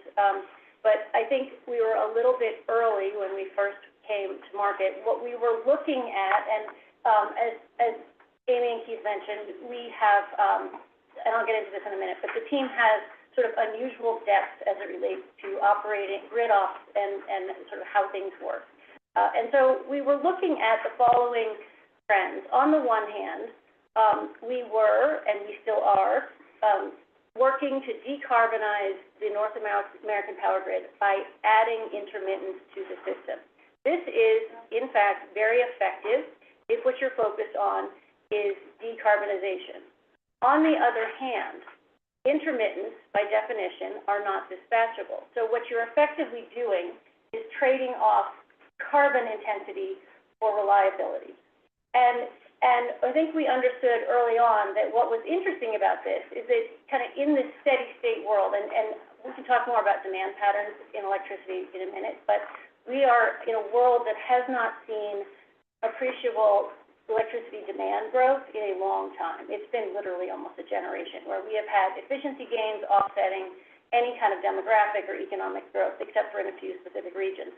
And so in that world, it's pretty easy to think about, well, I can just add a bunch of intermittents, we've got plenty of excess resources, this will all work fine. Except for that, and this is what got us really interested in starting this firm, except for that, the narrative around why decarbonize the U.S. power grid was so that we could use electricity to decarbonize other sectors. Transportation is the obvious example.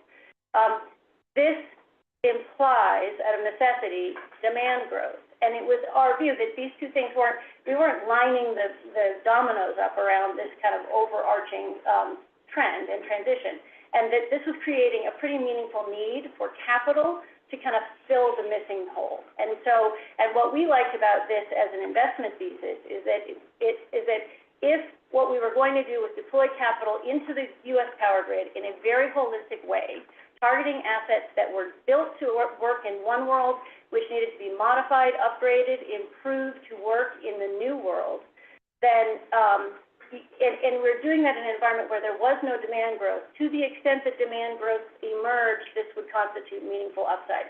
Or said differently, we really like to skew around this opportunity. The other thing that was compelling is that I knew the perfect team to do this. And I'll get to that in a minute. But around that trend, we spent forever trying to raise Fund 1 at a time when most people, most institutions were focused on the accelerating renewable build-out. And there were, I can't tell you how many investors I met with, and they said, we really like the team, but could you just do a renewable fund? This is sort of what we, and for good reason. We sort of opted not to do that, stuck to our core thesis. Eventually pieced together a fund that was about $500 million. This allowed us to demonstrate our thesis. The returns on that fund were strong. And then when we went to raise Fund 2, it was a radically different story. One of the things that had happened is places, in particular California and Texas, incidentally for two completely different reasons, both states had built out really large renewable fleets. And all of a sudden, certain operating challenges were starting to emerge in these regions. And all of us, I think many of the LPs with whom we've met during the Fund 1, the endless Fund 1 fundraise, this started to resonate with them. So we were able to raise Fund 2 during COVID exclusively. We had very few in-person meetings, and we raised about $1.1 billion in a year. We also put that capital to work really quickly. The velocity of capital investment is accelerating in the sector. There's, I spent a lot of time talking about the fact that power is structurally fragmented. This, of course, has to do with the legacy of state regulation. We had, once upon a time, every state had its own utilities. We've since disaggregated those utilities. We've added independence to the mix. This makes for and on the other hand, it's an enormous and very mature sector.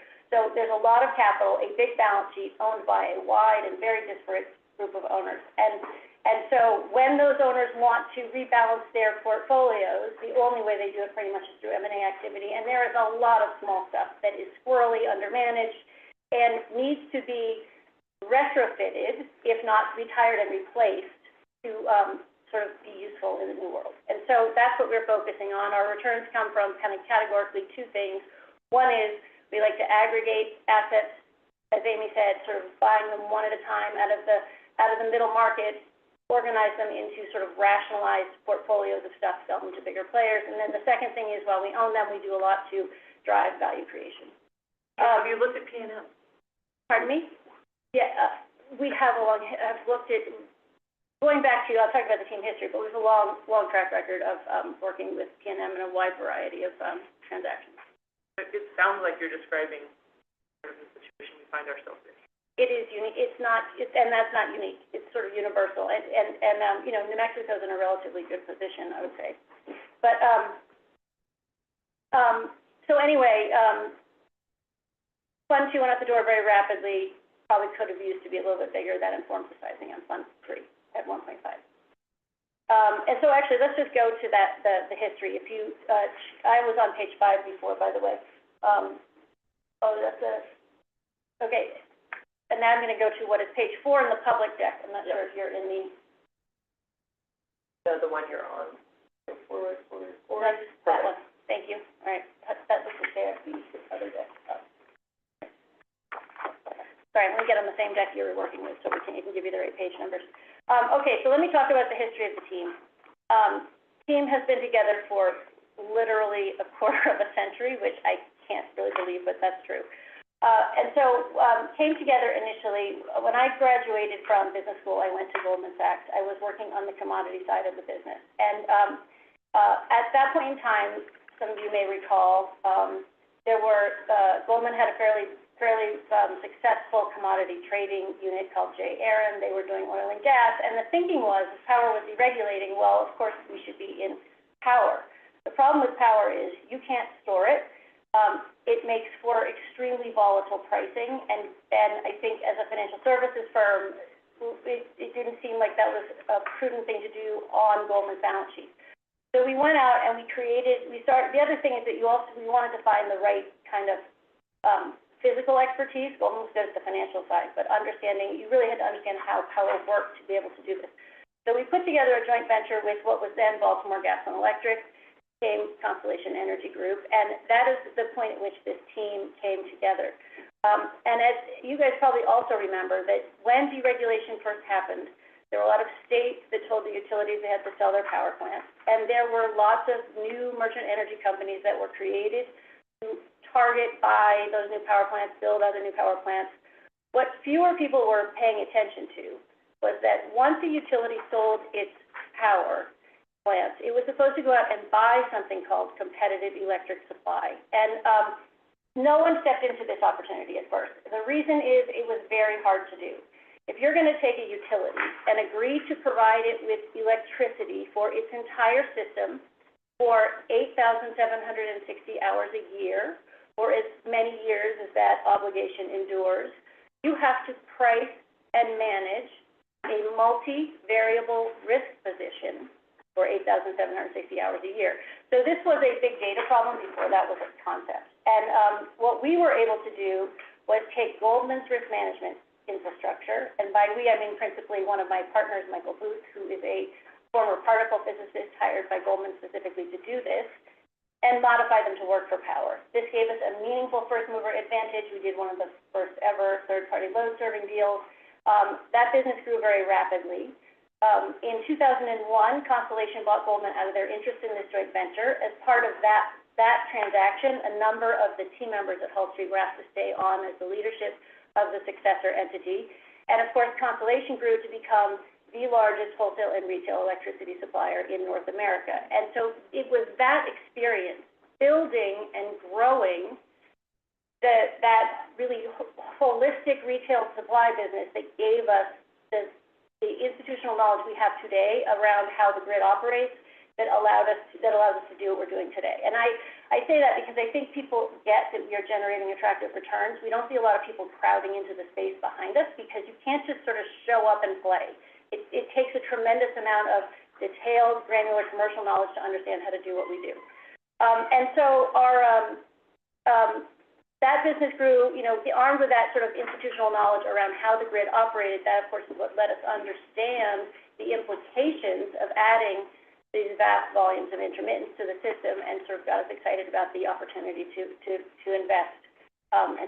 With that, we launched Hull Street.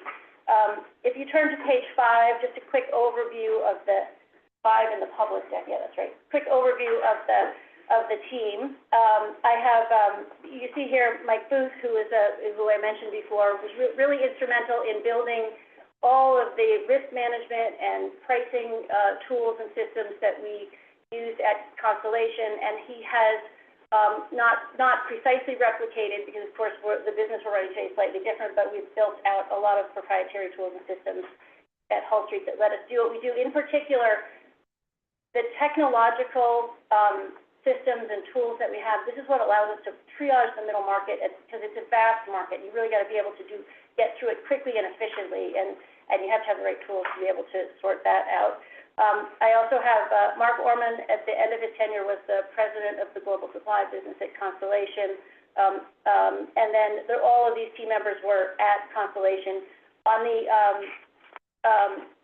a note on, let's go to page 5, just on diversity, which is I think worth hitting. Sorry, my public version, page 5. Okay, I got it. I think this is it. Okay, thank you, sorry.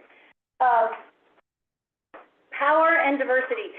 So we sit at the nexus of private equity and utilities. And I can't think of two industries that have a worse track record when it comes to diversity. And the interesting thing about power is it's not just that we haven't really been able as an industry to attract women in the last 20 years. We actually haven't been able to attract anybody in the last 20 years. And we always joke, Mike and Mark and I joke about, we're so old, and there's no one. If you look at our firm, there's a bunch of 50-year-olds, and then we've got some 30-year-olds who happen to be 20-year-olds that we hired 15 years ago, and then you'll see like the junior. We have some really great junior people, and this is the only way we've been able to really tackle the diversity issue in our firm, is by targeting a really talented group of diverse men and women at the junior level. That, I will say, has been a pretty rewarding experience for me, is building that group of junior people, and sort of bringing them along for the future. And a note on this, so we are, one of the values you get out of the fact that the team is as long-standing as it is that we are really good at disagreeing. And we value sort of the ability to sort of sit around an investment committee table, and we want anybody who's got any reservations to say it. And if somebody raises a risk or a concern, it doesn't matter if you're a junior person or a senior person, we want to hear, that's the job, to make sure we're understanding every single angle, how could we get in trouble, and then the way we resolve the question, if we can do it, is with data analytics. These things mostly can be modeled. It's tedious, it's difficult, but this is our approach. And so finally, I will just close. I think that Amy and Keith did a good job of describing the strategy. We take a very holistic approach to investing in the power grid. We will invest in anything that needs to be improved or modified where we think it meets our sort of relatively high risk-adjusted return thresholds. Most of our capital goes into operating renewables and gas-fired assets, but we also do development, and we also, services occasionally, storage, and then, various other kind of innovative technologies, but only to a very small degree. And then, and so that's what we do. I guess another piece of perspective that I'll just share with you before I wrap up. If you're looking at page 8, yes, perfect, or your 11, is these are the two trends that I was talking about, and I think it's useful to put these in perspective. So, we are now adding a bunch of intermittence to the grid, and people think of this as being like an episodic moment of transition, but in fact, the grid has been transitioning we started building it 150 years ago. Every 10 to 20 years, there's a new technological cycle that happens, and we add more stuff to the grid, and we rarely retire stuff. So this transition has been going on for a long time. It took us 150 years to build the system that we have. We're not going to radically change it immediately overnight. You have to go through this process of adding new things, seeing what that does, retrofitting the old things, retiring things that don't still belong, and sort of cycling through over and over again until you get to an end state that actually works, if you care about reliability, which of course we do, because electricity is a classic essential service. If you don't, when the power goes out, people die. So this is why we care. And NERC, of course, is the agency that is legally responsible for ensuring that we have reliable power in this country. They have done such a good job at this that most people, when you turn on a light switch, you don't even think twice about where that power is coming from, or have any idea about how difficult that was, just to make that happen. So, and what NERC has been doing for the last, really, it's been as long as I've been, 25, 30 years. They have been iteratively revising their demand growth projections downward. And this has to do mostly with efficiency gains. We have been able to really harness efficiency gains to offset economic growth anywhere it has emerged. And what we at Hull Street Energy have been waiting for patiently is for this cycle to revert, for demand growth to kind of reemerge. And 2023 for us was a very exciting year because what we thought was going to come finally started to happen, where we saw and the things that are driving this resurgence in demand growth are very diversified. Data centers get a lot of the headlines, but there are actually multiple trends that are driving this resurgence in electricity demand growth that is just now, like the 2023 NERC report was there's a copy of it in your deck, just mind-blowing compared to what we have seen from them historically.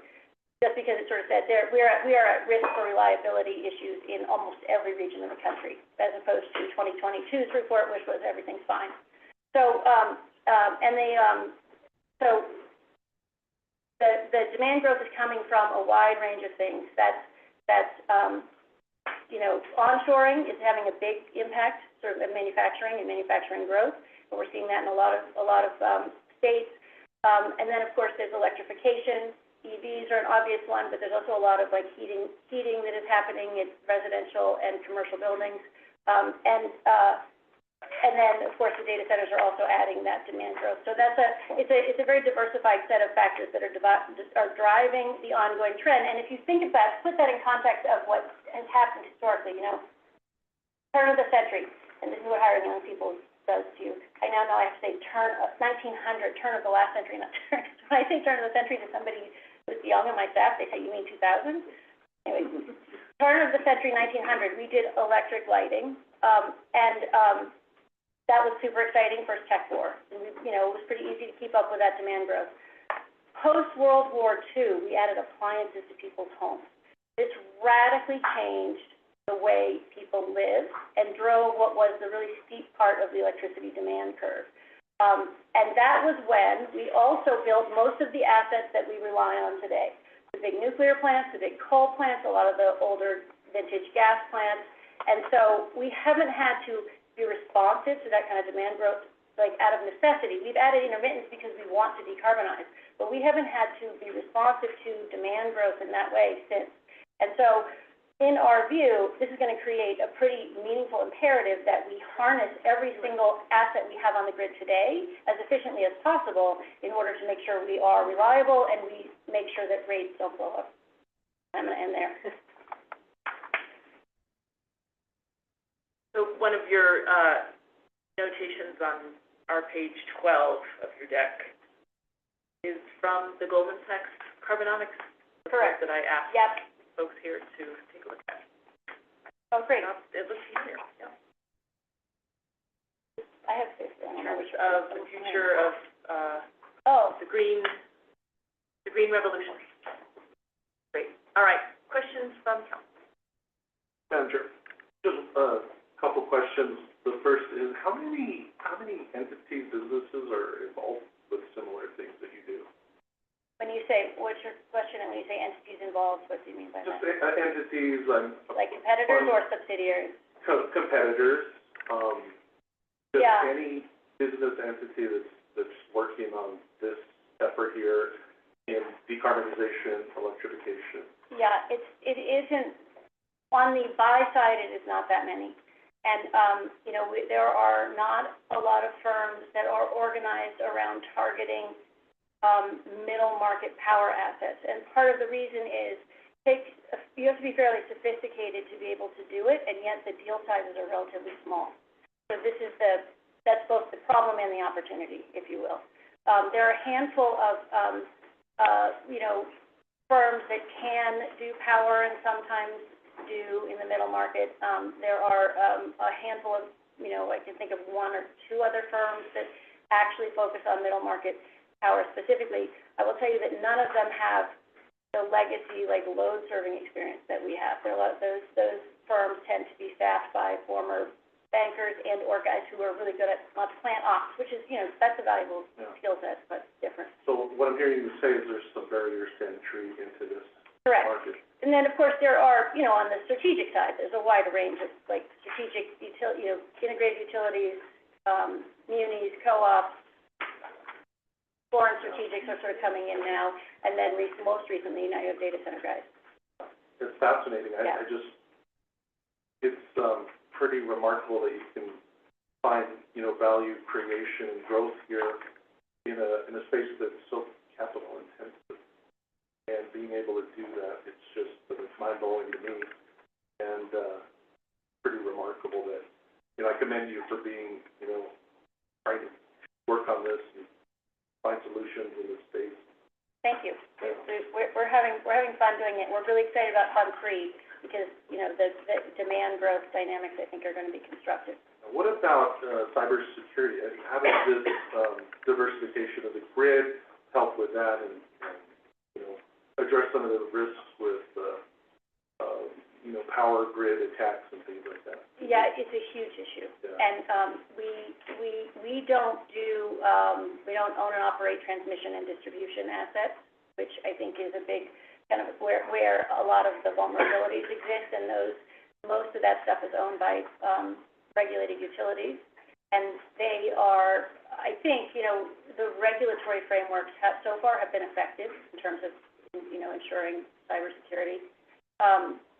On the asset side, though, we are also regulated.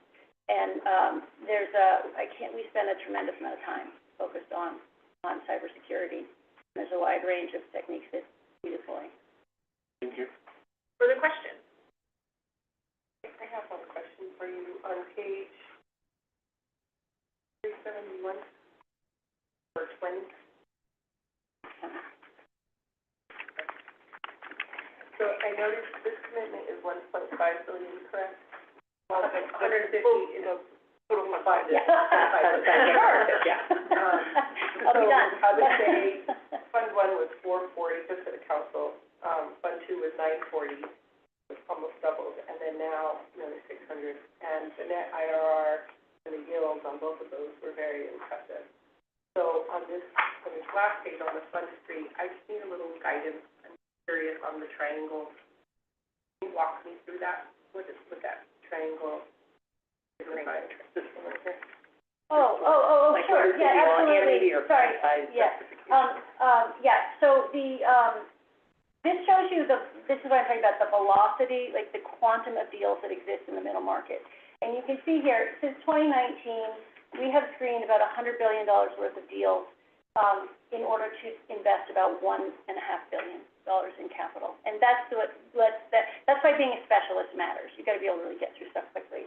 And then, as it relates to fund size, so Fund 1 we were hoping we would come in somewhere between $750 and $1 billion. It was so hard to raise. It took me forever, and it was terrifying. So that came in smaller than we were expected, and but it was enough capital so we could demonstrate the thesis. Fund 2, we actually raised $1.1 billion. I think the stats you're looking at, we've deployed more capital since those returns were published. But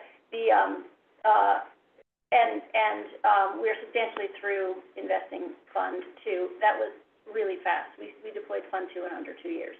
And so that sort of informs our judgment that Fund 3 needs to be a little bit bigger. Also, the velocity, we have other non-public slides we could show you, but the amount of deal flow has really escalated recently. Okay, do we have a motion? Chair, based on the recommendations of the Council Investment Committee, Real Estate Advisor Mercer, SIC staff, and General Fiduciary Oversight of RBK, I move that the State Investment Council approve a commitment of up to $150 million to Home Street Energy Partners 3 LP, subject to and contingent upon New Mexico legal requirements, Mexico State Investment Council policies, negotiation of final terms and conditions, and completion of appropriate paperwork. Okay, we've got a motion by Chair Bingaman, a second by the Treasurer. Discussion on the motion before the Council. Seeing no discussion, we'll take a roll call vote. Commissioner Stephanie Garcia Richard. Yes. Treasurer Laura Montoya. Yes. CFA Secretary Wayne Probst. Yes. Nick Tejas. Yes. Catherine Allen. Yes. John Bingaman. Yes. Kelly O'Donnell. Yes. Alan Sanchez. Yes. 8 in the affirmative, motion passes. Very much appreciate that. Decarb history lesson. You're welcome. Thank you very much for your time. All right, we're gonna go call, Director Lawson and Makita forward for, agenda item 3H, Pemberton.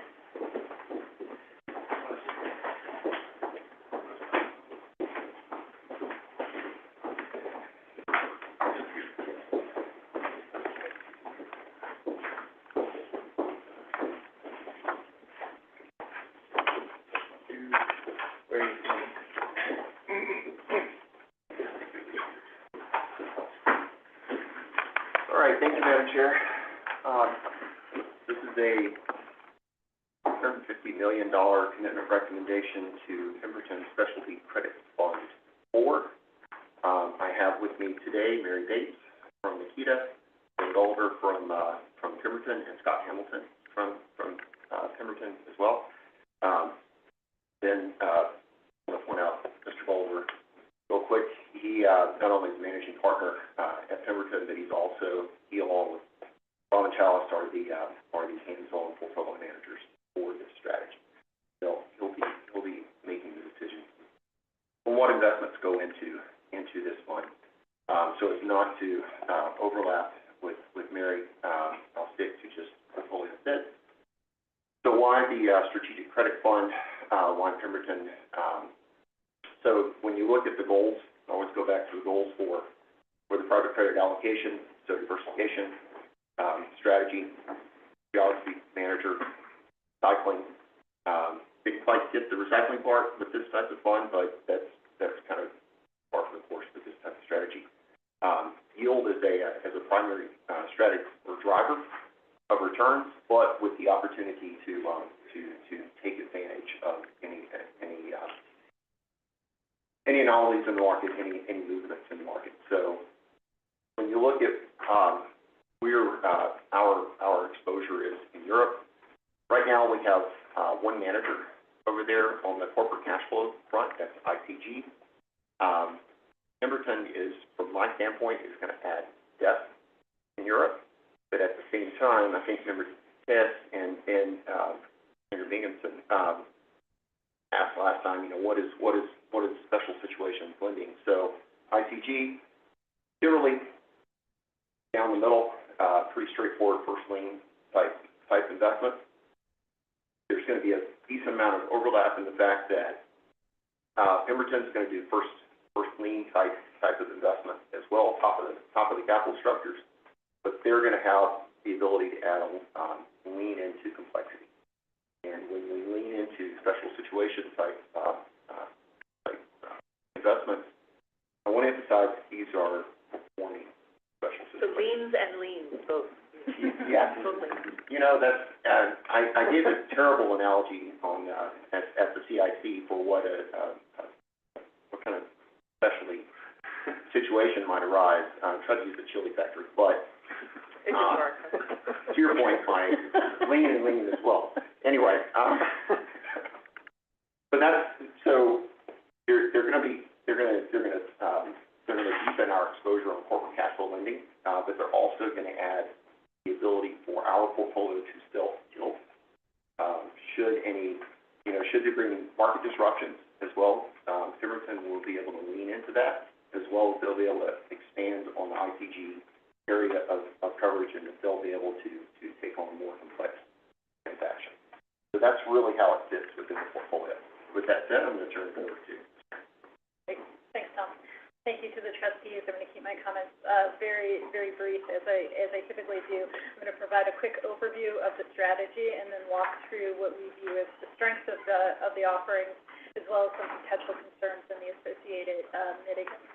So to begin, Pemberton Strategic Credit Fund 4 continues the manager's strategic credit fund strategy of originating senior capital solutions to performing middle market companies that have an element of complexity that are outside of the traditional credit box of middle market direct lenders.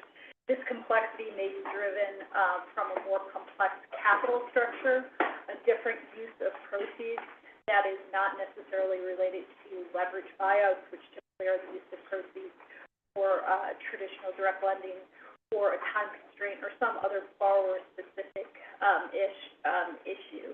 This fund is targeting, on a U.S. dollar basis, a net IRR of 13 to 15% with a 1.5 net multiple.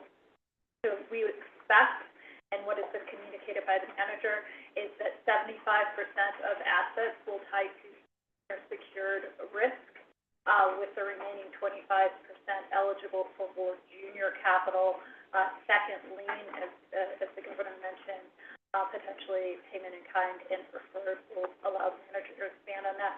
One of the things that we would highlight is that this fund is expected to be 90% in sponsor-backed transactions. We'll highlight that later as well. This fund does have the ability to opportunistically invest in strategies that are outside of traditional corporate cash flow-based lending, including some risk transfer strategies and fund financing, and we'll let the expand upon that. We do expect this portfolio to be diversified from a position level, so expect 35 to say 50 individual positions. We also expect this portfolio to be diversified in terms of geography within Europe. So again, this is a European debt strategy, and one of the reasons that we're bringing this forward to the council is the desire to increase the diversification within Europe, within the broader program. We struggle a bit in terms of how to categorize this strategy, and I think the manager does as well. When we typically think capital solutions, we think about the ability of a manager to invest across the capital structure. We think about this strategy as really an extension of middle market direct lending. And why I make that comment and why I make that point is this really is a strategy that emphasizes the top of the capital structure. You shouldn't see a lot of junior risk in the strategy, which is one of the things that we think mitigates a lot of the potential for downside associated with this offering.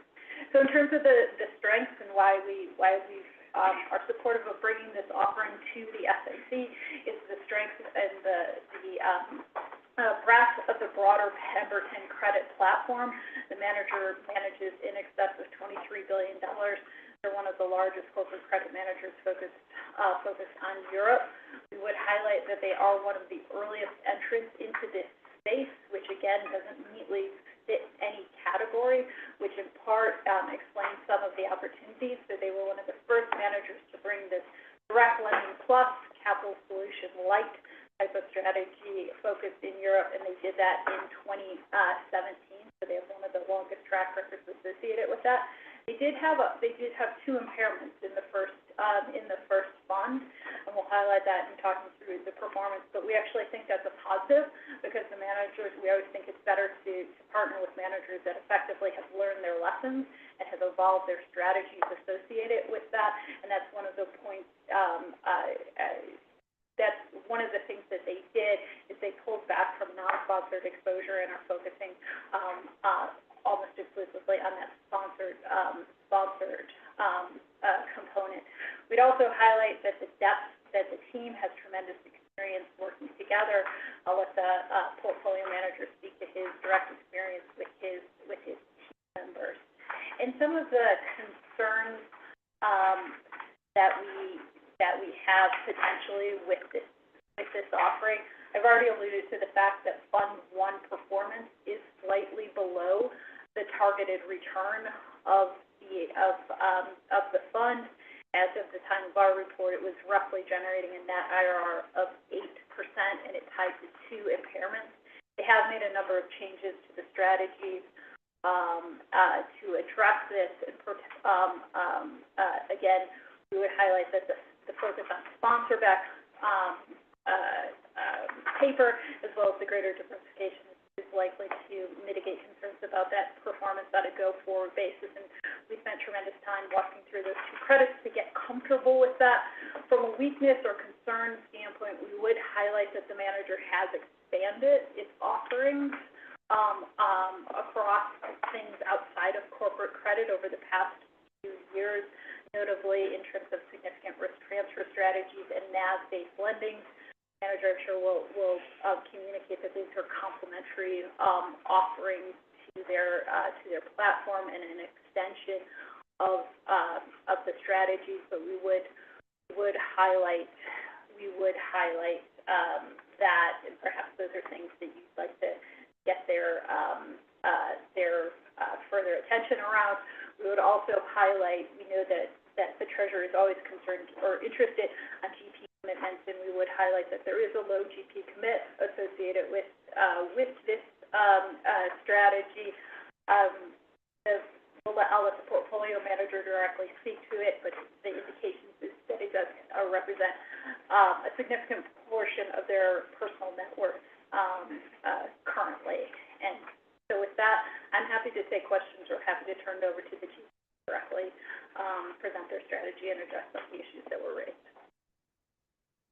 Madam Chair, members of the council, thanks for having us in. We're grateful for the consideration and appreciate it. I'd also like to take a moment just to thank Tom and Mary. They spent an incredible amount of time with us, I'd say, over the last year-ish, and we take a lot of pride in what we do, so we appreciate people who really dig in and understand what's going on.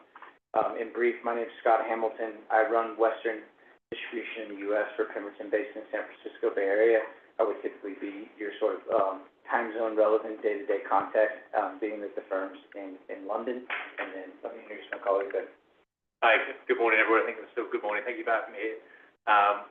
Yeah, I guess, just picking up from where we are, a little bit about Pemberton and a little bit about myself. So my background is I spent north of 22 years in credit. I started as an analyst and moved into the trading and ultimately the investing space. I've only ever done credit, so it's pretty much everything in my world. But I come from a distress insolvency background, although nothing that we do in this fund is insolvency, but it's good to have a little bit more than you need when you look at this. And listening actually is a great opportunity to listen to some of the previous discussions going on here. So, one of the things that sort of resonates with me was the lady on the power side who said it took a long time to raise the first fund. And I know how hard that is because we did exactly the same thing. Because Tom pointed out and Mary pointed out, the Strategic Credit Fund was the very first primary special direct lending fund. And there's not a really nice acronym that just rolls off the tongue there. So what does that really mean? It means providing solution capital to companies that are performing. So a lot of what you hear about when you hear special situations is generally things that have gone wrong and people coming in who think they can fix the things that have gone wrong. What we do is not look to fix things that have gone wrong. We provide capital to companies that have a more complicated business model.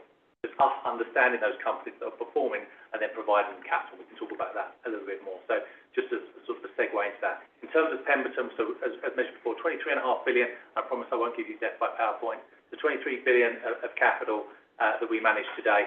Predominantly, most of that sits within the direct lending strategy. So we are today one of the largest pure play mid-market direct lending funds.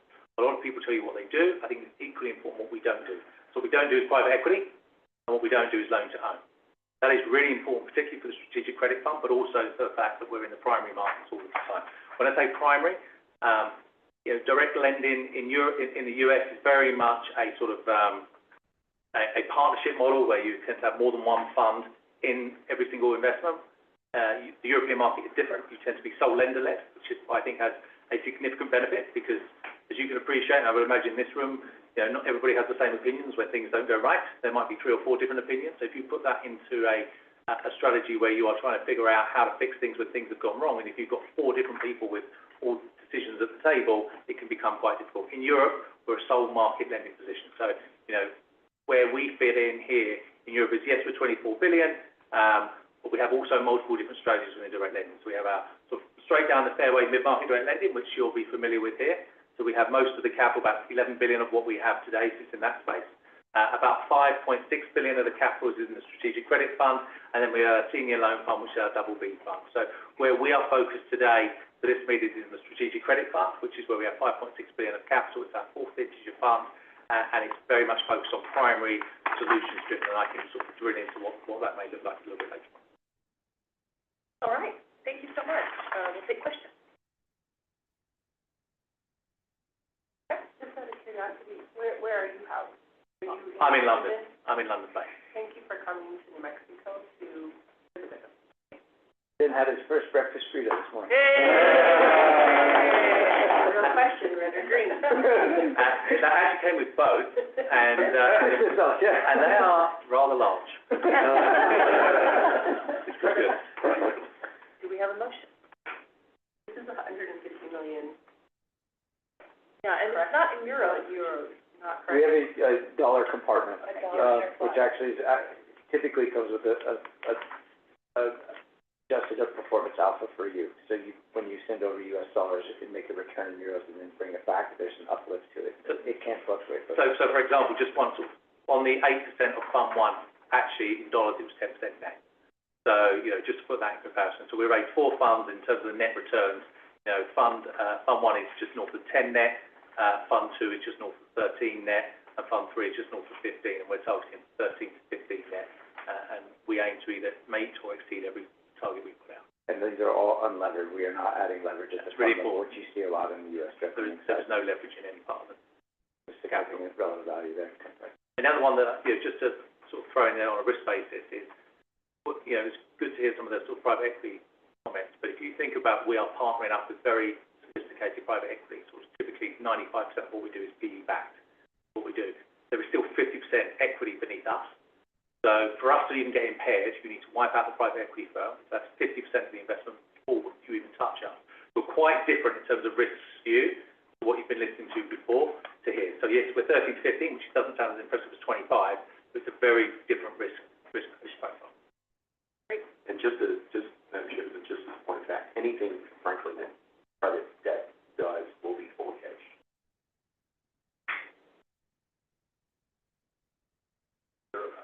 based on the recommendations of the Council Investment Committee, Private Debt Advisor Pakita, SIC staff, and General Fiduciary Oversight Barbara Kay, I move that the State Investment Council approve a commitment of up to $150 million to Convergent Strategic Credit Fund 4 LP, subject to and contingent upon New Mexico legal requirements, New Mexico State Investment Council policies, negotiation of final terms and conditions. Paperwork. Okay, we've got a motion and a second. Any discussion? Discussion, if we could take a roll call. Commissioner Stephanie Garcia Richard. Yeah. Treasurer Laura Montoya. Yes. CFA Secretary Wayne Props. Yes. Nick Tejas. Yes. Catherine Allen. Yes.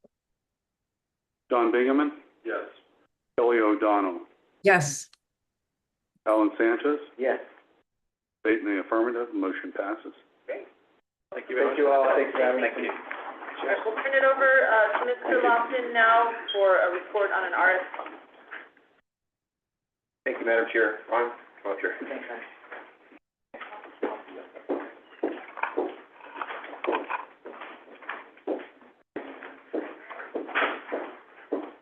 So SIT staff with support from RVK will be issuing an RFP for one or more active investment managers to manage a multi-asset credit debt strategy or portion of the Credit Plus pool.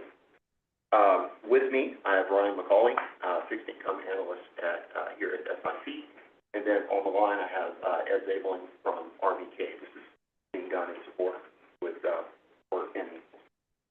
along with RVK. I wanted to bring Ryan up here real quick. Ryan joined SIC year and a half ago. During that time, I mentioned at the time we were able to find him. He had experience on the investment management side, the institutional investment management side. That's a real asset for SIC. It's difficult to find someone that has been a part of a group that's managed institutional money and really knows what and public institution money as well. He kind of knows how the sausage is made, so to speak, on the other side. So as Ryan's been with SIC and been working with me, his contribution to coverage, oversight of the public allocation has steadily increased. And so he's provided tremendous contribution for this effort, along with RVK, and I'm sure in as many conversations that they've had and attest. So essentially what's happening here, we have three major pools on the public allocation. We have the corporation cash pool, we have the core pool, which is essentially investment grade and treasuries, and then we have the Credit Plus pool, which is more credit risk. We have two managers in Core Plus, but only one manager in the short-term multi-asset credit. I personally like to have more than one manager in any one strategy. This is nothing against Shankman. They're doing a fantastic job. We just want to have some depth here. And frankly, we're likely going to lean into a firm that has a little more expertise on the structured side. So a lot of overlap, but a little bit more of a diversification.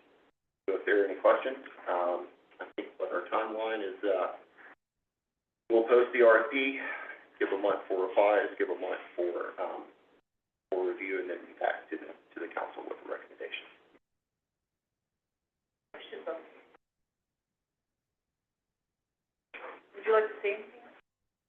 I think Tom covered it pretty well. I don't have anything to add. I have a question. As far as cash, core, and credit plus, what's the breakdown of what's in each one of those? So you mean when you say dollar amounts? Oh gosh, I have to look and see on the top. Credit Plus is about 50% of the public strategies. Shankman and two universal index managers. Short duration probably makes up pretty split, about 30-25 between short duration and core.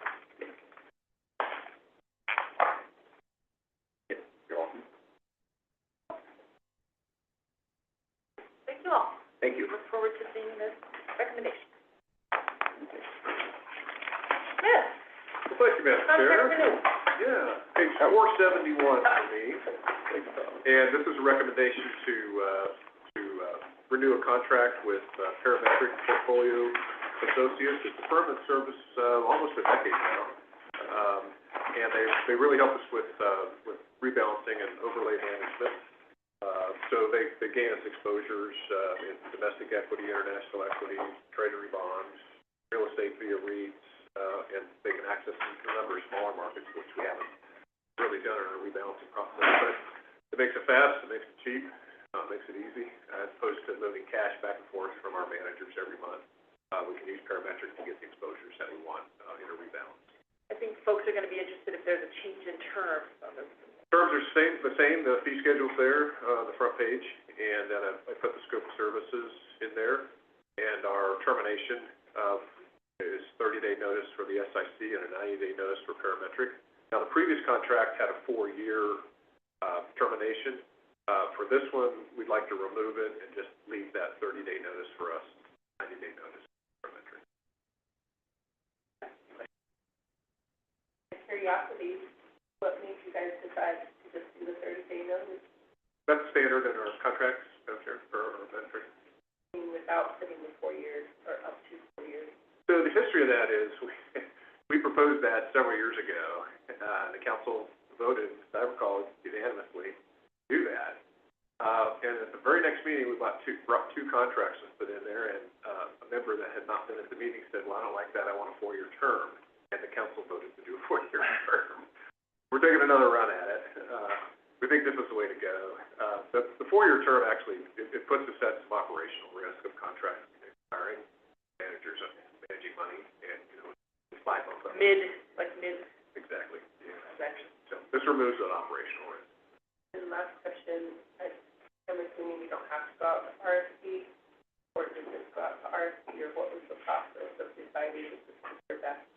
We initially selected Parametric through an RFP, but we didn't think we needed it for this renewal. I would say after 10 years of not doing an RFP, it was prudent to do one at some point soon, so that, in the last decade. Sure, yeah, so the initial RFP, we had them, I think we did 4 years.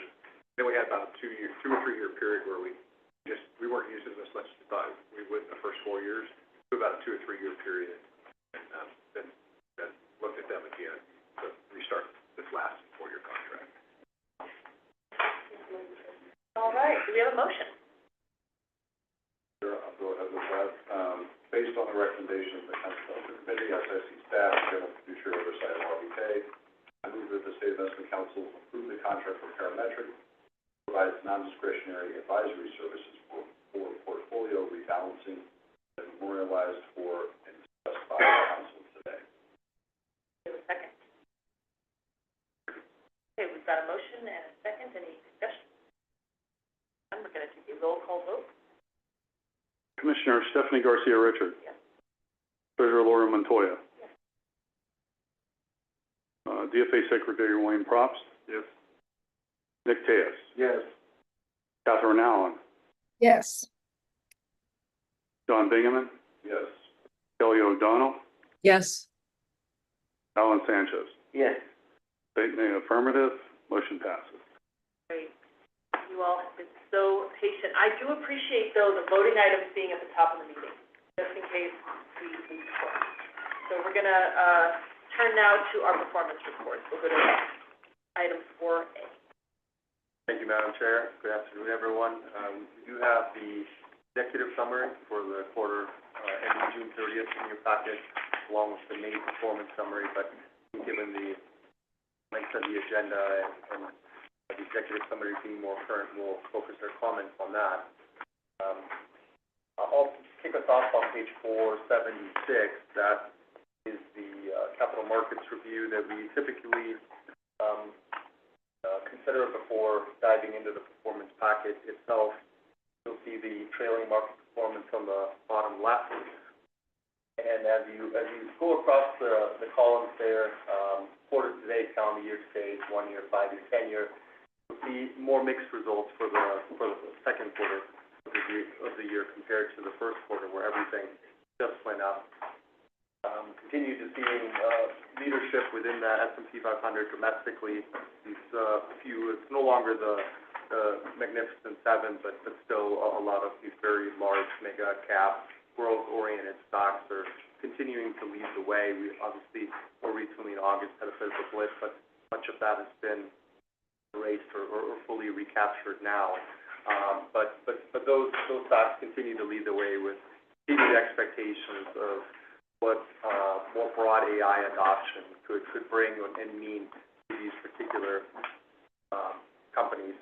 The bond market there in the middle of the page, Bloomberg US Agg, you can see relatively flat for the quarter, still negative year to date, and largely explained by the yield curve on the right-hand side there. Not much change between the blue line and the green line, which shows the quarter-over-quarter moves in interest rates.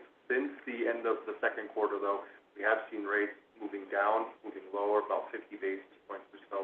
That has led the bond market higher. We're up about 4% or so for the week since the end of the second quarter there. And Vince alluded to some of the potential Fed action that we might see there, and what that might mean to the yield curve. At the present, we're still inverted. The shorter end of the yield curve, of course, still the more attractive place to be in terms of high yield, but if we do start to see a change in policy, obviously the positioning of that is going to matter, and I think markets are pretty attuned to that. And as we have had those interest rates moving lower over the last few weeks or so, we're also seeing other duration-sensitive assets, not just fixed income, but small cap stocks, for example, which tend to have higher degree of sensitivity to interest rates, also doing very well. I think they were up 10% or so just in the most recent period.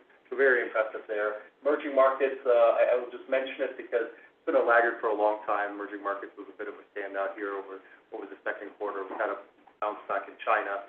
India continues to put up pretty strong numbers, so it's nice to see emerging markets contributing to the positive absolute returns. Just lastly, I'll mention that cash, and obviously you have a lot of cash on the balance sheet for all the reasons mentioned previously, still earning a positive real yield, about 2%. We've had inflation measures easing. That's actually helped that spread. We're now right around 3%, dipped slightly below that, 2.9.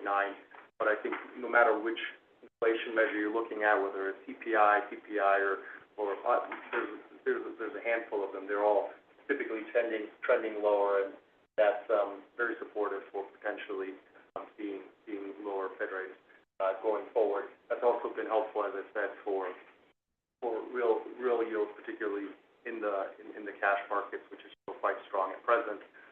So that's giving you a lot of patience within those assets to be able to deploy them in line with pacing schedules and other demands. So, of course, that environment can change, but at present it's still a good time to be allocated the way that you have been. So I'll pause here. Happy to take any questions or comments. Otherwise, Marcia's going to give you a few of the portfolio. Let's actually go right into Marcia, and then we'll do questions after that. Okay, great. So let's go to, thank you, Madam Chair. Good to see everybody. Page 479, and these next three pages are looking at asset allocation. And there's three comments I would like to make here. You see less red, more greens. The staff has been working to get you closer to your target allocations. But I also want to point out, as Chris pointed out, that the allocation changes that were made increased the private assets across the board, and it takes a while to get there. So when we look at attribution in a moment, when we look and see red, and we see in some cases the interim targets, it's simply those allocations change pretty dramatically, increasing to privates, and it takes time to get there.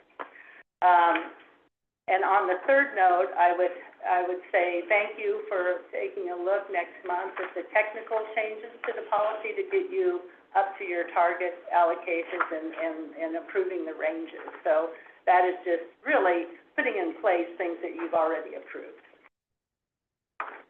So with no questions about allocation, I will move forward to page 583, and this is looking at total fund performance. The top part of the chart is looking at your policy expectation, which is on a 5-year basis.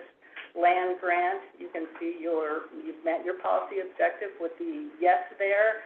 The 5-year 7.56 versus 7.51, so outperformance there. Severance tax is a no, underperformance, and we'll speak to that a little bit, but 36 basis points has narrowed the underperformance there. And if you look across the board on land grant, pretty much in all cases, beating on the annualized period, beating your policy benchmark. Next, I would like to go to page 485, and this is looking at attribution of that return for the 1-year return. So the investment performance for land grant was 8.58 for the 1-year period.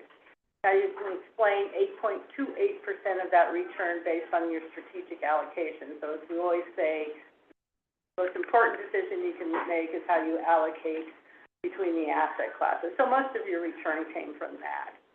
But then down below that, you can see 3 items. Tactical asset allocation. That isn't implying that staff is being tactical. It's saying, are you away from your target allocation?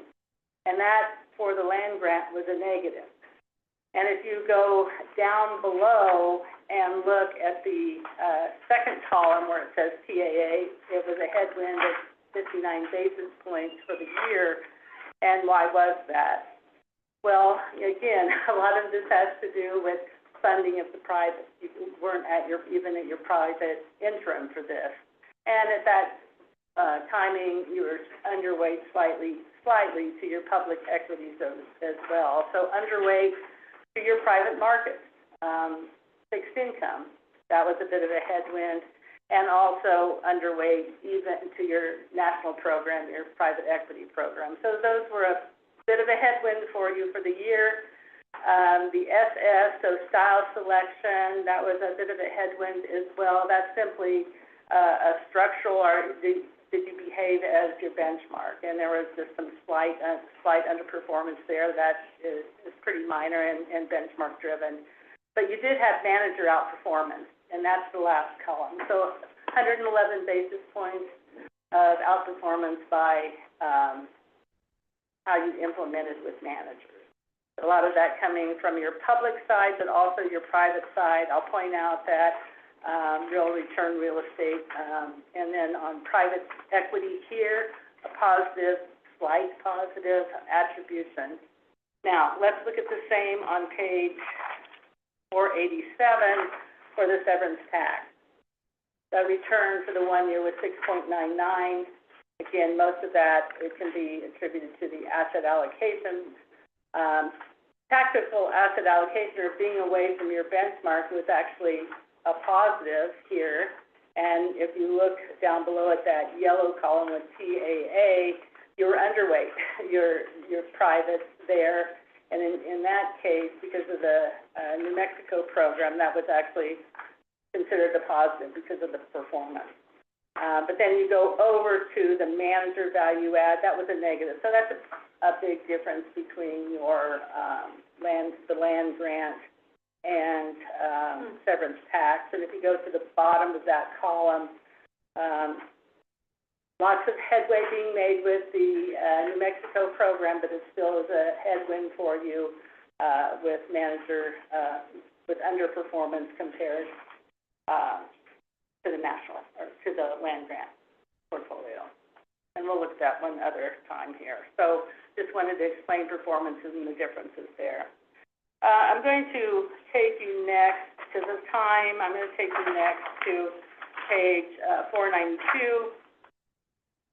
Again, what you do against your peers is not an objective, but it's good information or people want to know. So this is looking at land grant, and the first blue highlighted line is looking at the land grant ranks versus the universe most typically used, which is all public plans greater than $1 billion.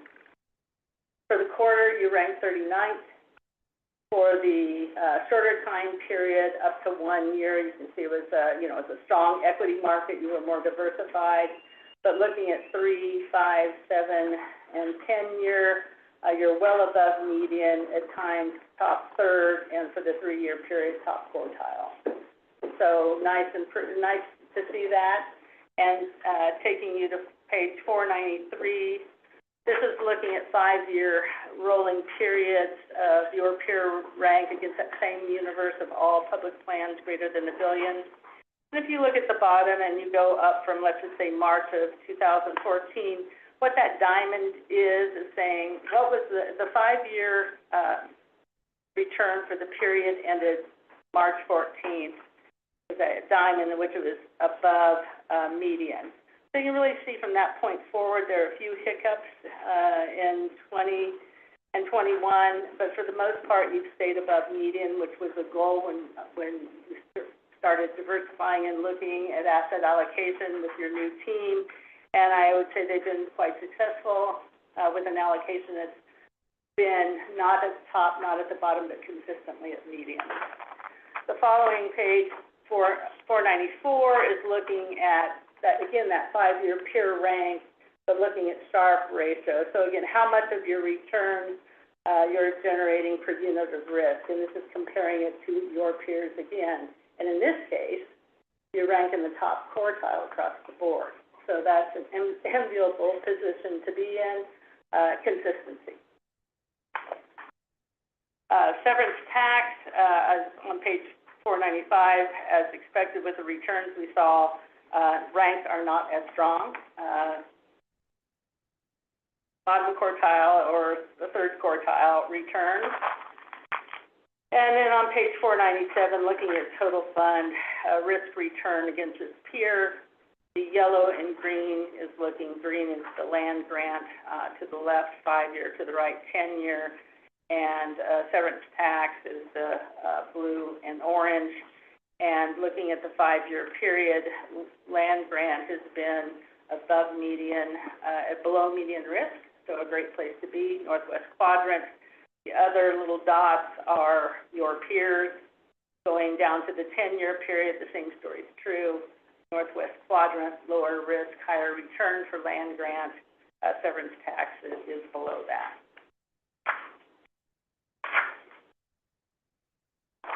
And I know you're getting performance from each of your specialty managers today, so I'm going to only do one other page.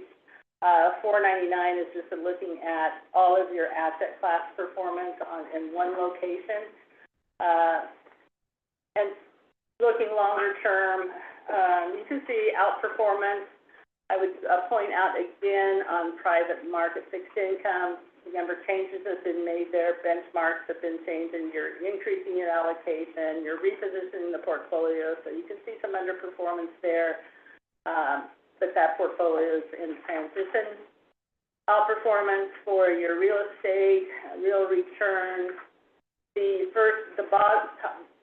private equity composite X state, you can see a return, positive return. I would just then have you, again, look below that and look, for example, for the 1, 3, 5. If you want, there's slight difference in allocation versus land grant and severance, but this is a big contributor. And when you ask what's the difference in why it isn't performing as well as land grant, again, it's just changing of the private equity portfolio has a lot to do with it, but again, you're making some new investments and a headway there. Any questions? Okay, so based on what you were originally talking about at the beginning on the total cash, I was wondering, I'm trying to add them up off of the little spreadsheet, but what is our total in cash and then minus the allocated or encumbered? Full cash, I think, is, as of 6/30, it's 423, I think it's on page 499. The page we were just on. Yeah. Okay. In the middle of the page, on the gray highlight, cash. And is that including what we've allocated but they just haven't utilized yet? Default. Yes, it would. Yes, Yeah. yes, it would include that. Yeah. So I think for the next meeting, it would be helpful just for an overview picture of how much we have in cash and how much of that is involved in the total commitments, because then I'm sure is a lot less cash on hand. And the point I'm bringing up is sort of where you were alluding to on the market shift. Market hasn't shifted as much yet, but what goes up must come down, and it's gonna be coming down shortly, and we're not gonna be making as much money in the bank, as we are currently. And so I want to make sure, I mean, I know that we just changed the asset allocation, we added a lot more private equity, it takes a lot more time to be able to deploy it, but if we can, in any kind of way, avoid as much of that as possible so that we can still get good rates of return as rates shift. I think that's something we need to think about, start talking about, because it is going to happen, and this council needs to be aware. The higher ed, if you'll remind me, is that new money? It is, okay. And that's why those numbers are a little bit different on the red, because it's brand new. Yeah. And that one, we've already shifted the asset allocation for it? Yeah. Okay, I saw that. And then, shock analysis, because rates will be shifting, have we done the shock analysis recently, if you'll remind me? I think we did it about 6 months ago. Yeah, that Chair, we run that, monthly with our risk report, and try to report that into the investment committee a little more often than we do. We'll have a risk report for you next. Yeah, we calculate that monthly. But if I could, Madam Chair, I'll go back on the cash against, unfunded commitments. I think probably the best thing we could give you is our projection for capital calls over the next 6 months or a year. We could call that encumbered cash. That might be the best number we look at. I think overall, that would be helpful, because there's a very big difference. I mean, I know it's all still in cash, and you're still making that same rate of return off the bank account, but it looks very different when you're saying a lot of this is committed, and we're holding it, and we're making a rate of return off of that, versus the part that is not committed yet, that we still have to deploy and we still have to strategize on. So I think that would be a more fair picture to the SIC. I wanted to ask you about, during our strategy meeting or our retreat, looking at fees a little bit more in detail and having a better understanding as a council on the different asset classes. I know that we talked a couple of months ago, and RDK gave us the DEI and private equity, and we were, I think, less than 1% of diversity, equity, and inclusion in that fund. And I've really been thinking about this, not just with SIC, but in general, when you're talking about the wealth divide, when you're talking about rate of return and the data showing that it's based on not whether or not, the color of your skin, but the quantity and quality of the work that you bring forward. We heard that a lot today. We had a lot of people who were veterans, and we didn't mention it in the meeting, but it was in the packet. We have a lot of people who were diverse in their team, and their net IRR was higher. And that's exactly the point that I'm trying to bring forward, is that we have a majority population in New Mexico that is minority, but less than 1% of $55 billion is with people that are veterans, full color, or women. And it's an issue. Whether people want to look at that or not, it's an issue, because I want a fair playing field. And so I think for me, I would like to know and understand the process of that fair playing field, of how we're picking our money managers. Is it open to everyone to, I just want to understand that process through our retreat a little bit better, and make sure that we're just creating a fair playing field for everybody to be able to come forward, because at the end of the day, we care more about the bottom line and being able to increase our returns. Of course, with safety, liquidity, and yield at the forefront. But I'm not sure what that process looks like, but what I'm seeing versus what, and I've seen us change and shift and do better.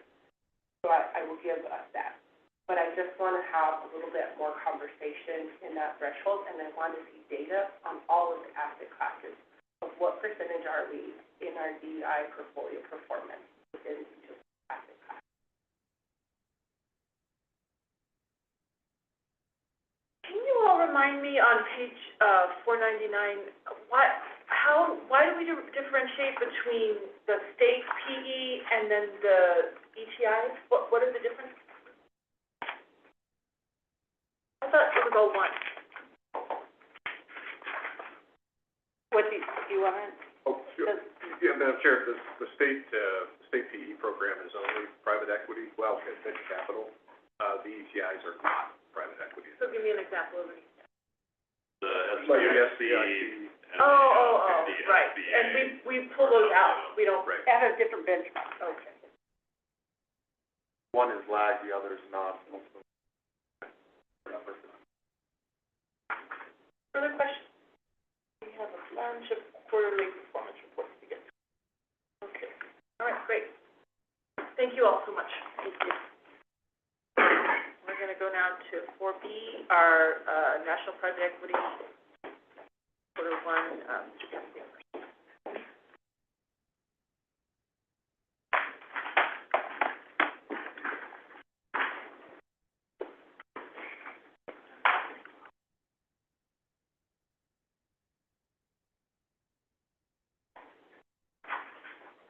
In the interest of time, I'll hand it off to Richard right away. Just one note, we finally saw contributions exceed distributions, which reflects the fact that we've been making a lot of commitments, and that's finally flowing through the investments. Our portfolio was relatively mature heading into this end of this cycle, and so distributions were exceeding contributions. Now that we need to go the other way to grow the portfolio, nice to see contributions exceeding distributions. Hand it off to Richard. Thank you. I'm going to be quick too. I'm just going to give the high-level highlights so you have an understanding of what was going on during the quarter. There wasn't a lot of activity going on in the national program. The quarterly net IRR was up 1.1%, which equates to approximately $42 million gain. The one-year return is 5%. I'm on page 572. One-year return is 5%, which is above the Burgess Global Private Equity benchmark on a one-year basis. And then the since inception return didn't really change much because there wasn't much performance during the quarter at 12.2%, which is an over $4 billion gain in the national program. You look at the 2011 and after portfolio, the net IRR is 15.5% with an almost $3 billion gain. And from an activity front, we continue to be quite active making new commitments. Before today, we had 6 commitments in 2024 for $450 million, and then we had 2 approved today. Go forward 2 pages. I want to give you a sense of the cash flows because it is something different in the portfolio now that we're seeing. This shows the net asset value change during the quarter. The $96 million increase in net asset value that we saw was really driven by the gains in the portfolio, but then also by contributions exceeding distributions by over $50 million. So you can see compared to last quarter, contributions and distributions were basically even. So weren't actually a driver of the NAV increase. And we've actually seen the trend increase post Q1 as well. The contributions have exceeded distributions by over $300 million through mid-August. So we continue to see a lot of contributions as these new commitments are starting to draw down capital. I'll go forward 2 more slides to the benchmarking real quick. There wasn't really much changes in the benchmarking either. The relative rankings are still similar as they were last quarter, which we went over in the last meeting. Since 2011, performance has been above median in all years except 2013. And we have a top quartile net IRR in 2016 and 2019. And then on the public market equivalent performance, there has been some changes on this one, mainly because the equity markets have gone up so much, more so than the private equity portfolio. So you can see there the 10-year return on the national program is 12.7%, still outperforming by about 5% the MSCI ACWI, which is more global, but the Russell 3000 is exceeding the national program by 0.2%. And a lot of that was driven by the Magnificent Seven stocks that you hear about, which private equity just doesn't have exposure to. So I'll conclude my remarks there on the national program and happy to answer any questions. Questions on the national program?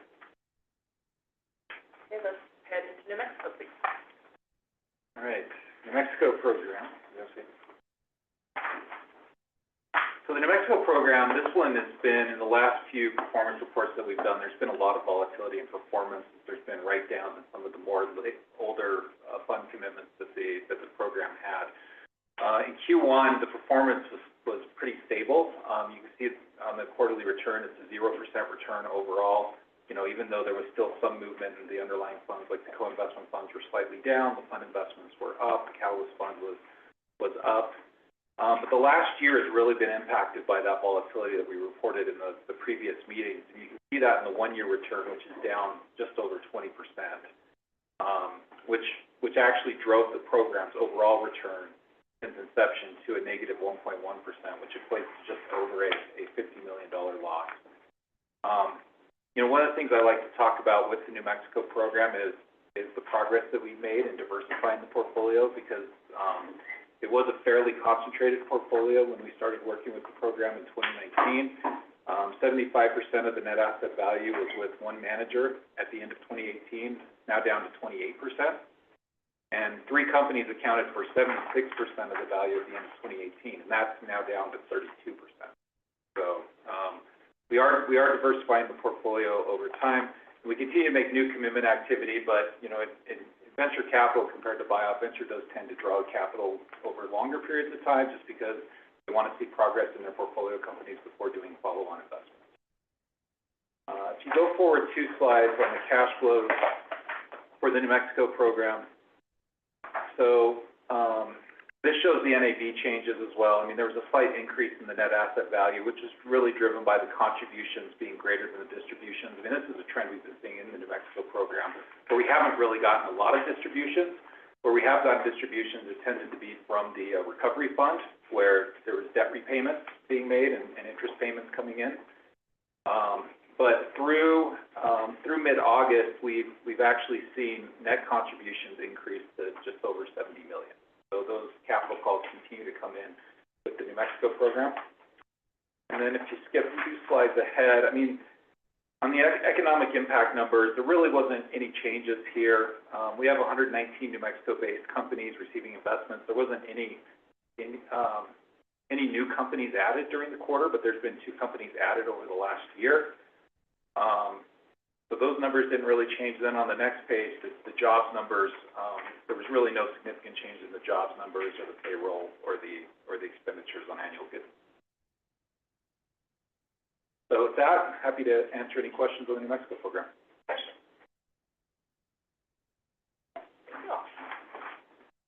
Table.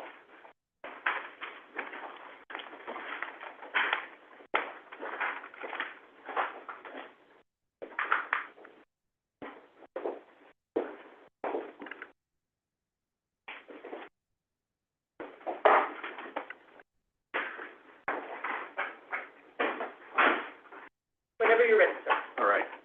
We'll jump into it and keep it really quick. The primary driver of performance over the course of the last quarter was the MLP position that's invested in public MLPs. It was a 6.25% tailwind in the overall pool for the course of the quarter. That, because it is a public exposure, can be quite volatile, and this time have to be working in our advantage.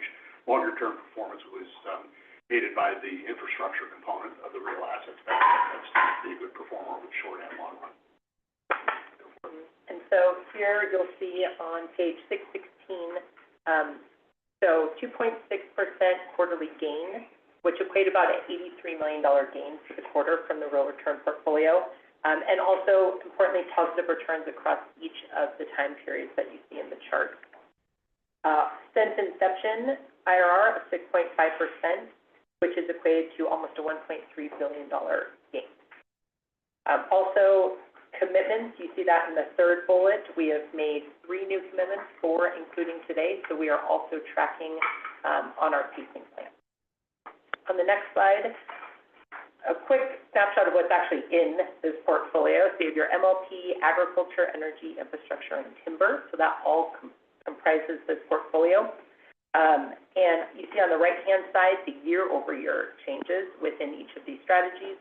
They are all generating positive returns, and there has been an increase on a year-over-year basis by IRR and multiple. You also see energy and infrastructure being the largest allocations on a committed capital basis, but you will see as we have brought you more infrastructure investments that the energy NAV is going down. So we are putting more capital, we're kind of winding down some of the energy funds in the portfolio. On the next page, the net asset value bridge, so the same one that you saw, the private equity portfolio, what actually is causing this increase in value.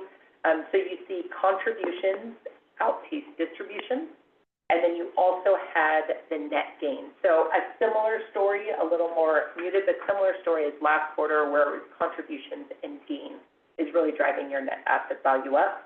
And importantly, 39 funds in the portfolio generated a gain this quarter compared to 17 that reported a loss. On the next slide, this gives you a snapshot, a good snapshot of what are the big drivers that are happening in the portfolio. So on the left-hand side, contributions on top, distributions on bottom. Again, you see the contribution outpacing distribution. They are doing what we'd expect when you look at the vintage years of the top contributions. It's 2022 to 2024, so those are the funds we would expect to be calling capital and making investments. And then the older vintages are giving us the distributions back, so they are behaving as we'd like them.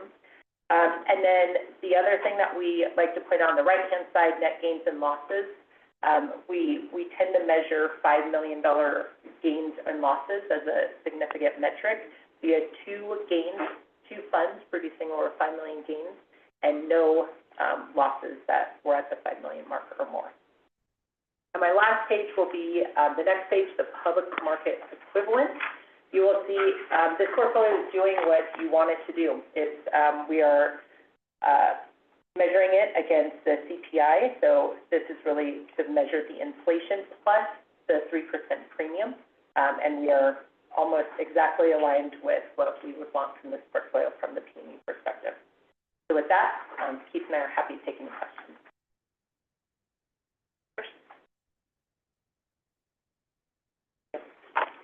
Turn now to real estate.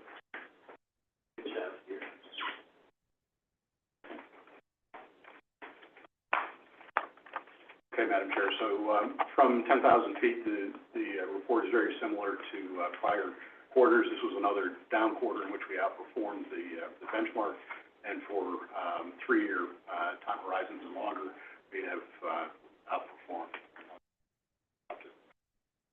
Great, thanks, and thanks for having me here today. Good to see everybody. My materials I'm starting at least on page 633.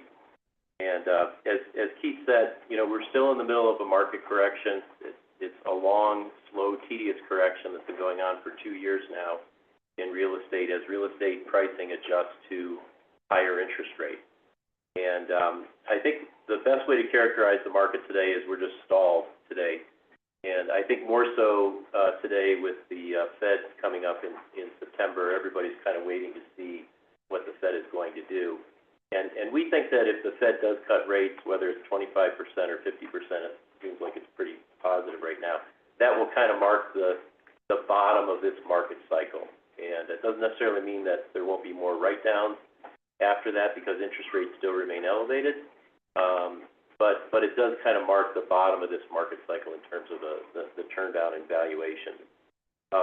Just as let me turn to page 637 and talk about the size and scale of your program. You're at $5.4 billion allocated to real estate.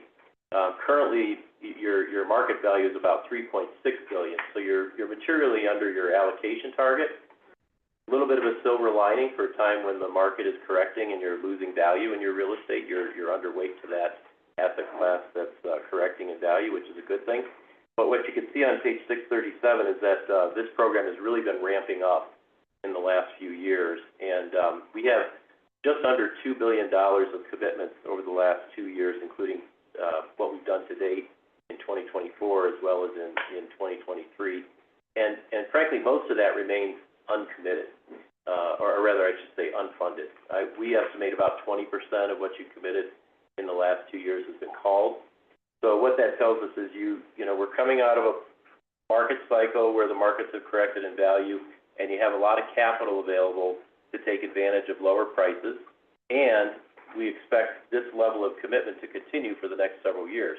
So you're going to be putting out similar amounts of capital, at least that's the plan today, over the next few years, unless there's a significant asset allocation change.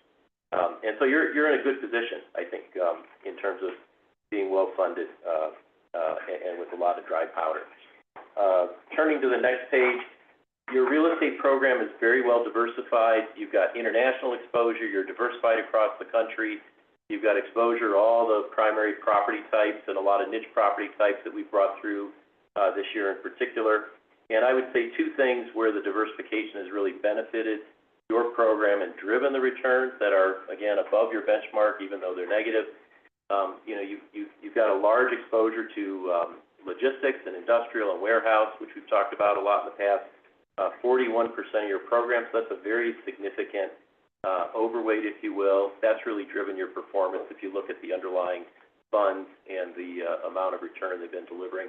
In fact, as we look at a number of your funds in your portfolio, we're seeing every time they release a property or a lease rolls, it expires and rolls over, because the leases that are rolling over were signed about 5 years ago, the managers are still able to boost the rents by 20 to 40, even 50% with the new leases that are signed. So the income is still growing there, even though the valuations are going down. It's kind of a little bit of an odd scenario that we're in.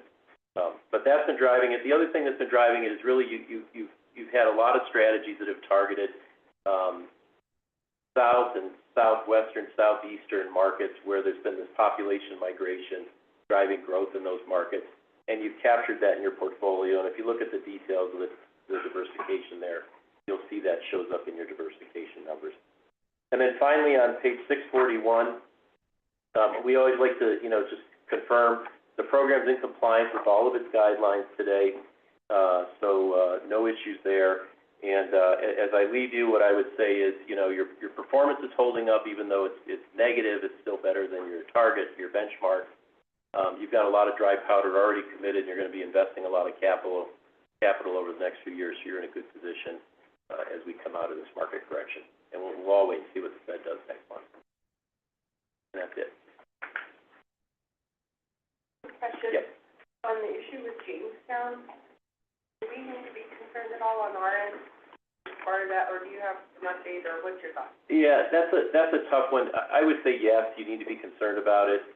The position has become small relative to the size of your overall portfolio, and that manager is invested in some of the markets that were hit the hardest and some of the sectors that were hit the hardest by COVID. Specifically, they have a lot of office and retail exposure in big eastern and west coast markets, and the fund itself is struggling. The performance is not good, and there's not a lot of good opportunity for turning around some of those assets going forward. So the manager just continues to work through the problems that they have. It is an open-end fund, but the manager's not honoring redemption requests, and so that's one where we're just kind of waiting to see how they manage through that. Possibility you might think about selling that on the secondary market, but the discount would be really, really large. So our recommendation on that one is just to kind of hold course. What is the overall commitment that you started? With Jamestown? That's the 125? The numbers here. Yeah, I think the market value is right around $35 million today, and I think he committed over 100. But you have gotten some money back over the years too, so it's not that big of a loss. We've been closely engaged with the management team as they've talked about refinancing strategies for some of the underlying properties in the fund. So the idea of holding tight as rates decline might be advantageous, or at least it's hard to say how it'll impact an individual property. Some of the circumstances there are fairly challenged, and the level of distress may or may not be involved by the move in rates market perspective, I think the decrease in rates will ultimately manifest in terms of better demand for properties across the market. And I think that will help us begin to kind of digest the lack of transaction volume that's persisted over the course of the last couple of years. So from a market perspective, it'll be a big tailwind at individual property levels, maybe a little more questionable. Hesitant to ask this because I think it's a legal question and I don't want to take up time, but if we're having problems with redemption, what is the course of action that can be done? If it's a 1 minute answer. You would have a potential legal claim, but that may not be the best thing. Yeah, okay. Appreciate it. Great, good, thanks, I appreciate it. Further questions? All right, thank you so much. Thank you. Thank you. All right, we're gonna finish off with private debt, Mr. Watson.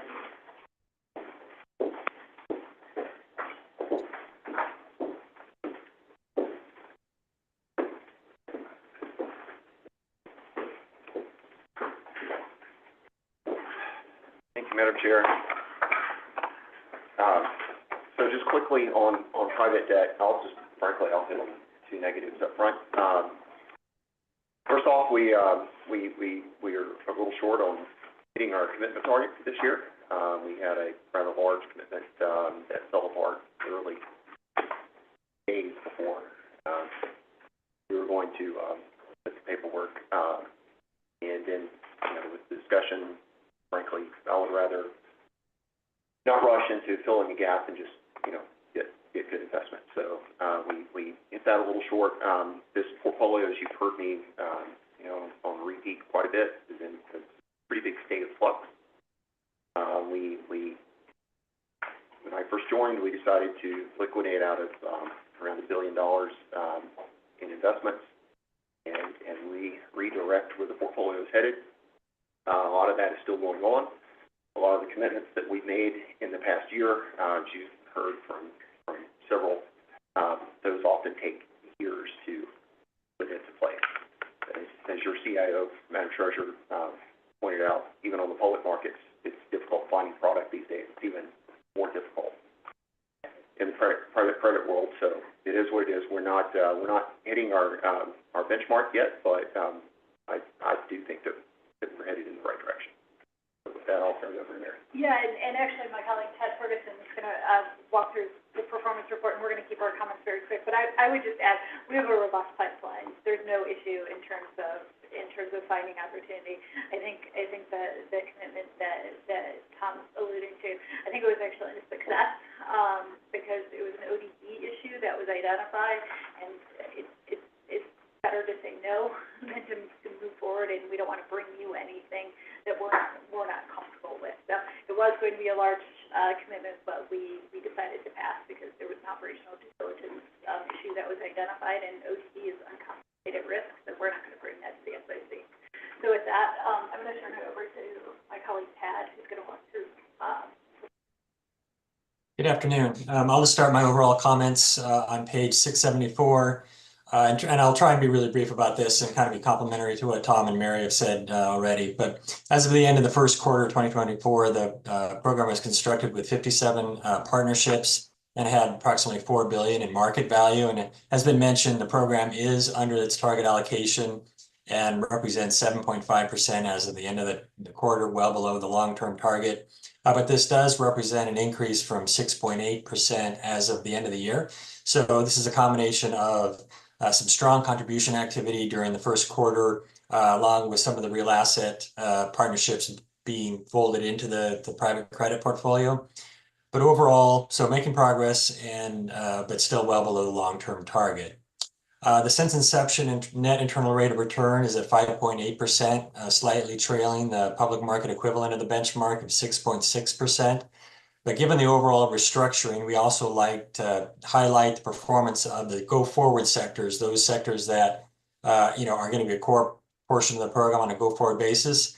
And those have generated a 9.2% net since inception IRR, outperforming the public market equivalent of the benchmark of 7.9%. I'll just jump ahead one page, looking at the sector allocations. Currently, the program is within target allocations for direct lending in special situations, but below weight on asset-based and overweight on diversifying. And we'll achieve these over time as the program evolves and develops. But the diversifying category has been a little bit of a catch-all, contributing to its overweight. It includes some of those real asset partnerships and real estate debt that has been included. And we're working more closely with Director Lofton to maybe carve out a little bit of additional sector exposures to give us a little better attribution within that segment. I'll move forward a couple pages just to look at the recent commitment activity. While I acknowledge there has been some opportunities that have fallen to the wayside, there's been significant activity year to date, almost 1.5 billion of commitments, combination of increasing commitment sizes and new relationships. So while still material progress, but we'll need to continue to maintain that kind of pace to reach and maintain the long-term target over time. And I'll wrap up my comments on page 681. That just looks at the horizon IRRs. We see the core asset sectors that we've been targeting, all pretty much doing double-digit returns over the latest year, really kind of contributing to improved performance. But slightly trailing the benchmark as it has been a high-performing kind of benchmark over the recent periods. But before I do my conclusion, I also want to acknowledge that there was questions on the prior performance report about largest exposures. We did include back in the exposure section, I think it's page 685, where we outlined the 5 largest relationships. All of these are well within the policy ranges, but that was in addition to this report that we included in response to prior questions. But overall, as mentioned, the program's going through restructuring. There's existing manager diversification and sector diversification, and we're going to maintain vintage year diversification as we strive to reach and maintain the long-term target over the next several years. With that, pause for any questions. And I would just reiterate, I mean, this is a program that's under a restructuring. And so the go-forward performance, or the performance X, the legacy, is what we really focus on. So that's 9.2%. That's in line with the targeted return for this program, which is targeting 9 to 11. Question? Thank you all. All right, next we'll hear from our governance committee, Chair Allen.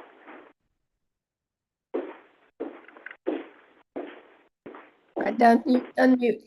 Thank you. We have met twice in June and July.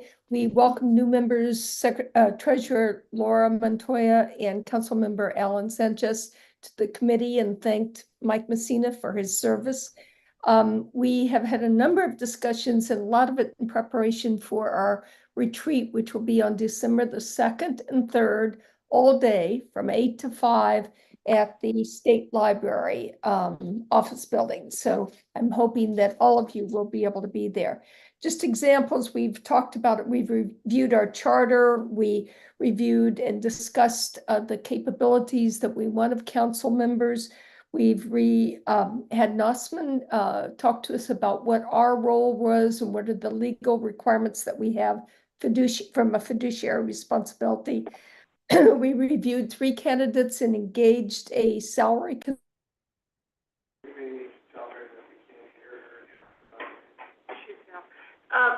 Member Allen?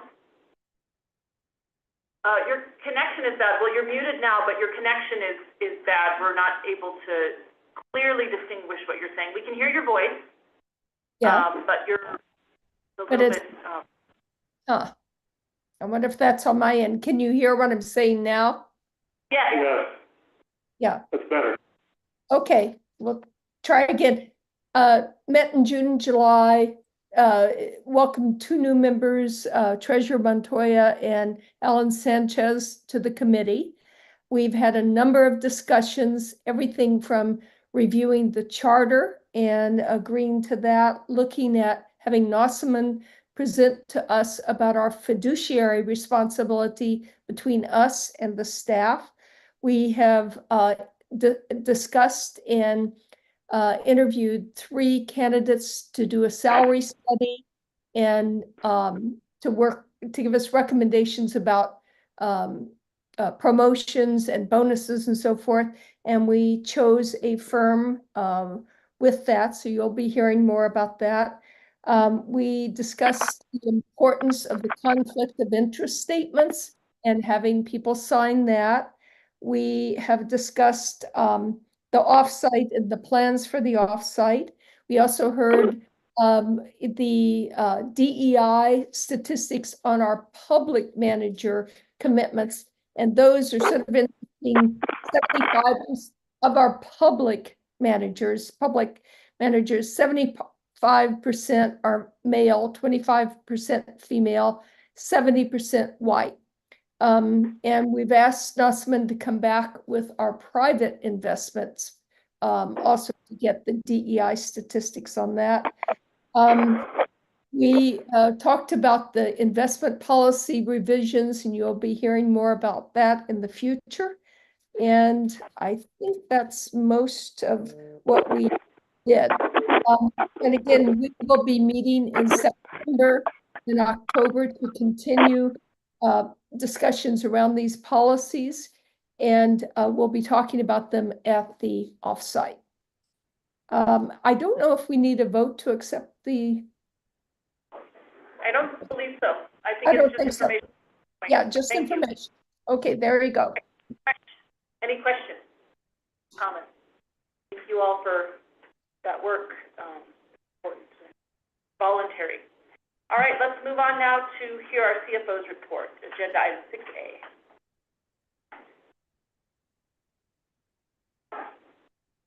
Madam Chair, I'll be brief, probably not more than 5 minutes.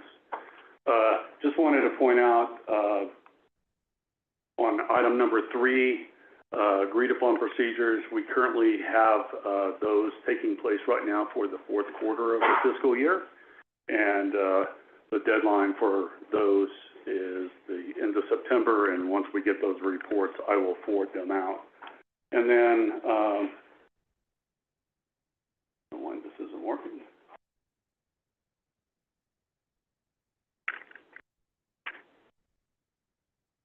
I have, I think last meeting, we had a budget schedule for May's through the month of May.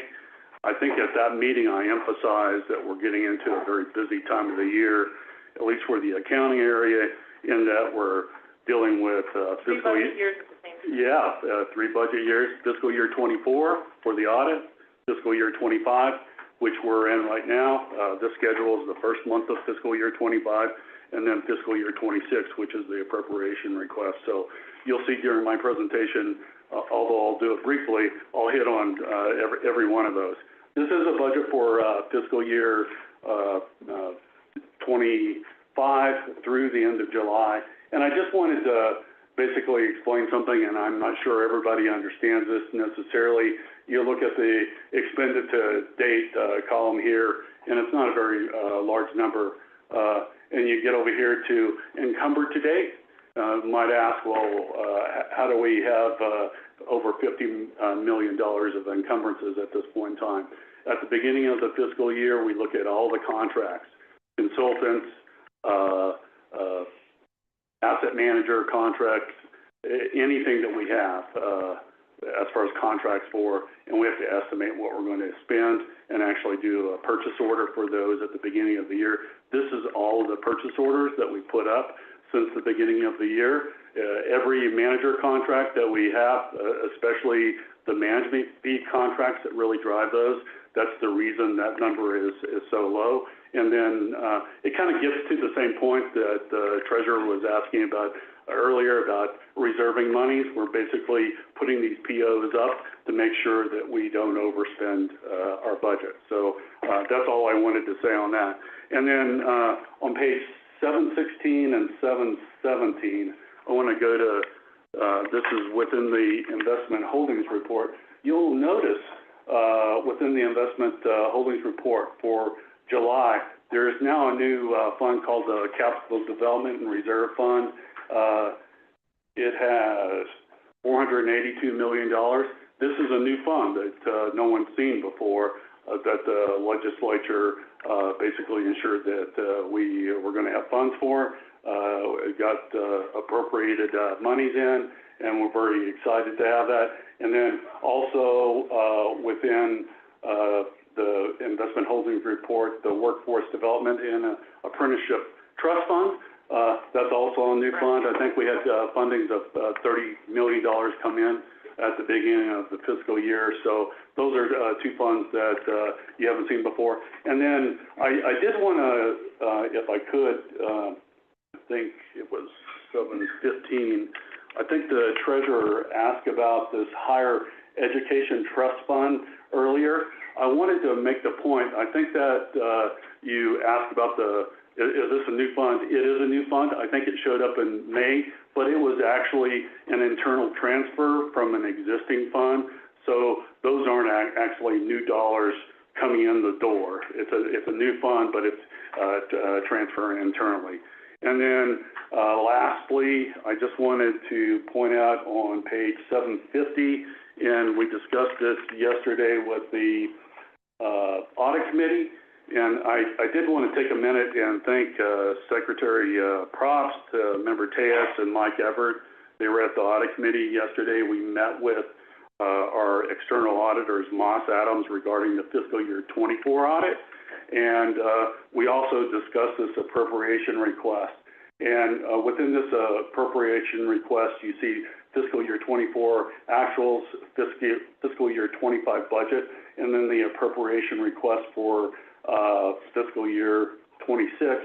And I just wanted to kind of focus in on these top two categories. The 300 categories, our category is the largest of the categories that we have within the investment or the appropriations request. This area is where all of our investment management fees are concerned. And as I've pointed out in the past, we actually do some modeling on what we expect as far as returns are concerned. And we've used this model for the last 10 years. And you'll notice a fairly large increase from fiscal year 25 to fiscal year 26. That's all driven by asset growth. And then I also wanted to point out within the top category, which is the payroll category, it looks like we're actually having a decrease in our request over fiscal year 25. Just be aware that for fiscal year 25, we have a bar that is in process that we're going to be working on in the near future, or we've at least started discussions on that. And we did meet with DFA a couple of days ago. This request here, the 6.045, is probably, after we have had discussions with them, it's probably going to be closer to $7.125 million. So you're borrowing into that? Well, we're borrowing fiscal year 25 to make sure that we have funding for all 37 positions, but fiscal year 26, they're letting us kind of consider that bar for fiscal year 25. If for fiscal year 26, so we don't have to go in there and do that. Whether or not we actually get that funding, I'm not sure, but we're at least going to ask for it. I did want to point out, as far as our positions are concerned for fiscal year 26, we are not requesting any additional positions. We're going to hold at 37 positions, but we are seeking full funding for all of those. More than any time since I've been here, John has had a really big focus on hiring. With the outstanding positions that we're looking for right now, we're at close to 30 positions. We're originally authorized for 31, now we're up to 37. So we're really kind of pushing the limits on that. And I'm hoping with John's background, he'll help us navigate any discussions that we have with DFA and LFC. I'm very optimistic about that. Other than that, that's the only thing I wanted to say for informational purposes on the appropriations request. And then finally, I think there was some discussion about cash and excess cash. I did want to let everybody know, I think day after tomorrow, we are expecting an inflow from DFA. I think the state treasurer is very familiar with this, of $1.2 billion into the Early Childhood Education and Care Fund. We have been coordinating with DFA, the state treasurer's office, and JP Morgan Unlike you or I, who can go in and just make a deposit at a bank, it's not easy to make transfers of that amount of money. So we really have to coordinate with all the players involved, and I appreciate all the help from the Treasurer's Office and DFA in actually getting this done. Other than that, I'm open for any questions you might have. Great. Questions for Brent? I just have one question, Mr. Schiff. On the bar, just to take myself, because I have a bar as well, and I've been told not to use it for the 200 category if I could avoid it, because you don't know if he'll receive it or not. What does your guys' bar come from? Or is it just? Treasurer Montoya, our bar comes from just like our original funding. It's all internally financed, so we do, it comes from the land grant permanent fund and the severance tax permanent fund. It's split between those two, probably 80-20, based upon the sizes of those funds. And to your point, I think it's a little bit easier for us because we're not relying on general fund monies to get those bars through. So you might be running into some challenges that hopefully we won't have in the future based upon the fact that that bar is internally funded. And Madam Chair and Madam Treasurer, just also to let you know, that bar is to move money between categories, not a bar to increase the overall budget, which is a separate thing. Agencies rely on other state funds. Oh, I see. Okay, mine's a little bit, but thank you so much. Sure. Appreciate it. Happy to answer any other questions. Thank you. Yeah, thank you. Any old or new business before the committee? That, our next meeting is going to be on September 24th, in Santa Fe.